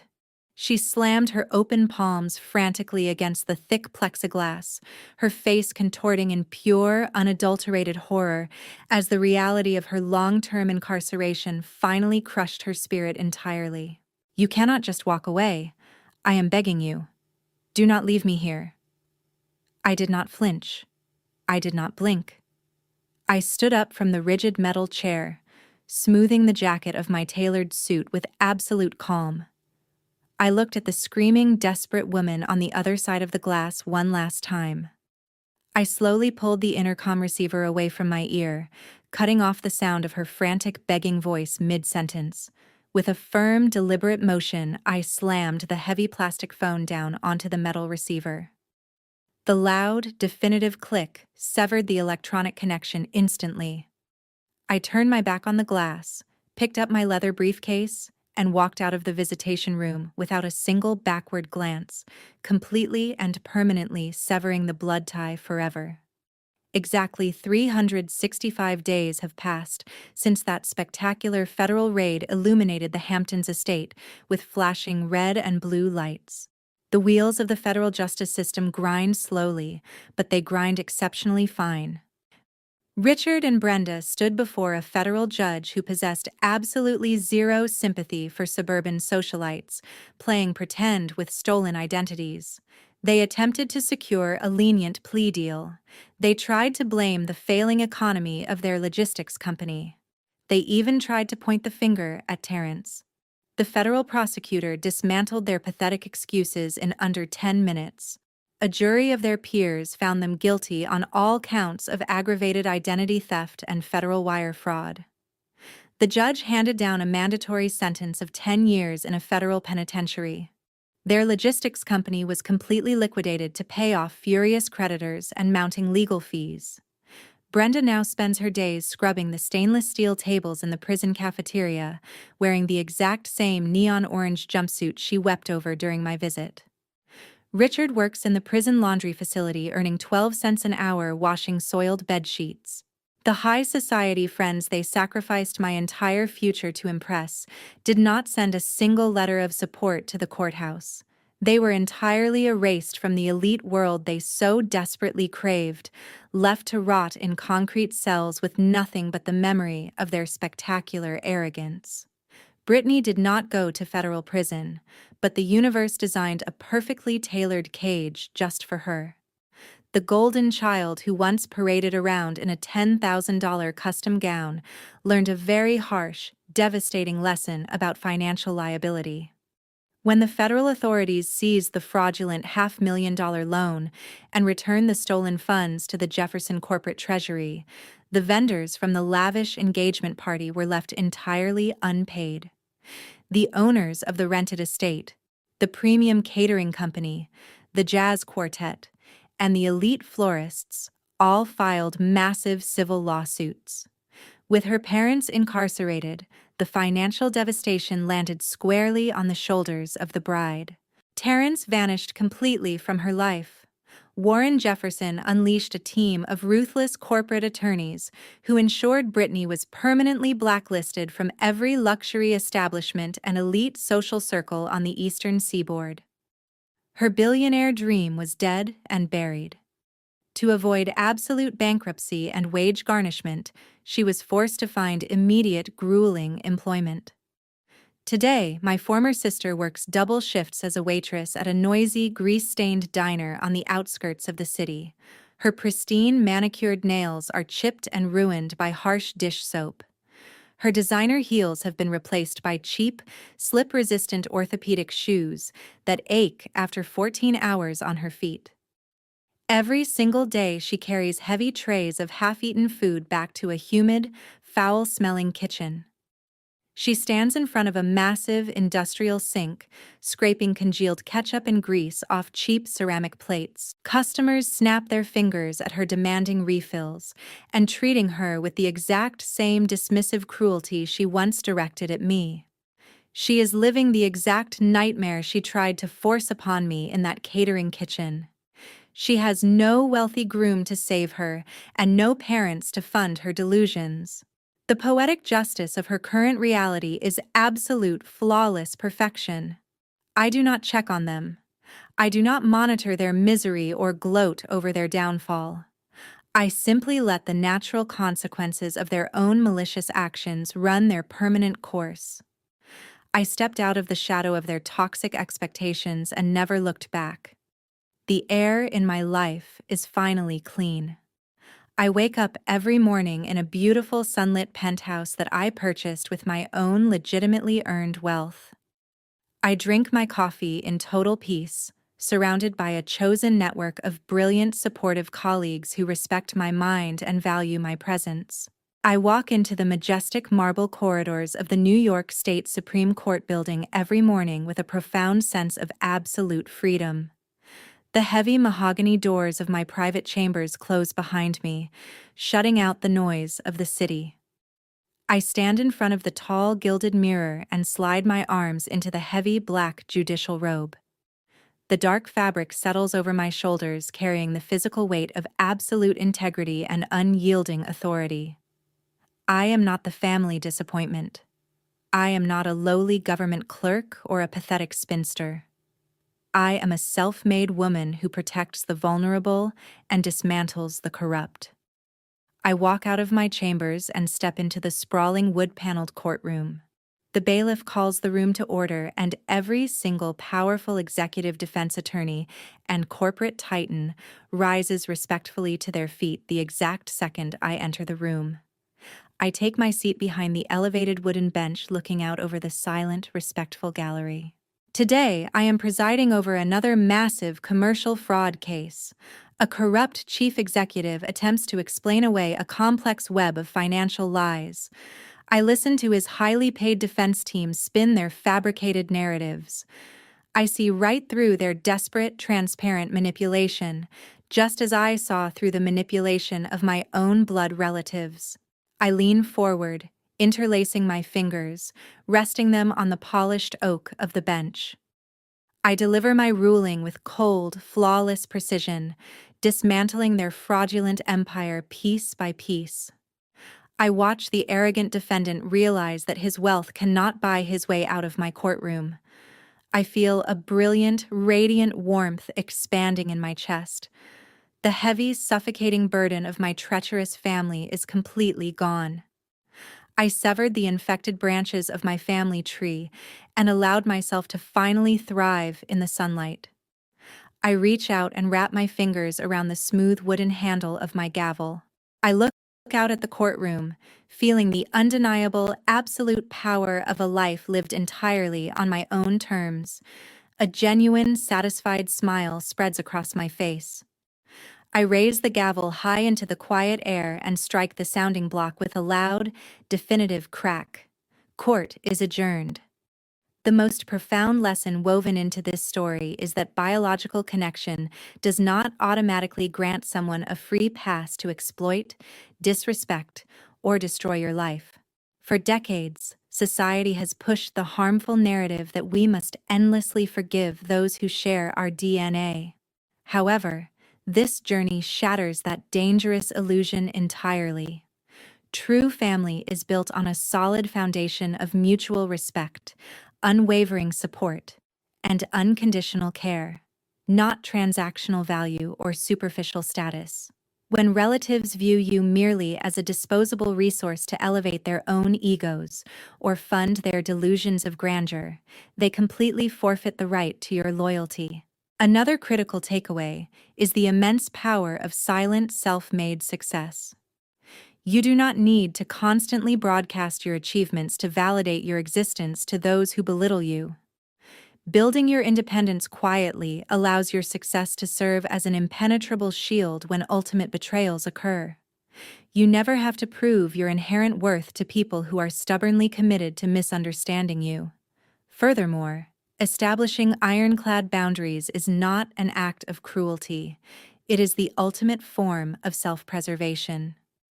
Walking away from toxic, manipulative environments is a deeply courageous step toward reclaiming your sanity and protecting your future.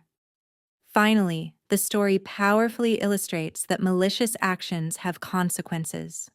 You cannot build a luxurious life on a fragile foundation of lies, financial fraud, and the ruthless exploitation of others without eventually facing the catastrophic collapse of that very structure. Letting toxic individuals face the natural and legal repercussions of their own choices is not vengeful. It is simply allowing absolute justice to take its course so you can finally step out of their dark shadows and live a life of complete, unapologetic freedom. If you have ever had to establish firm boundaries to protect your peace from toxic relatives, share your empowering journey in the comments below and hit subscribe for more stories of ultimate justice and self-discovery.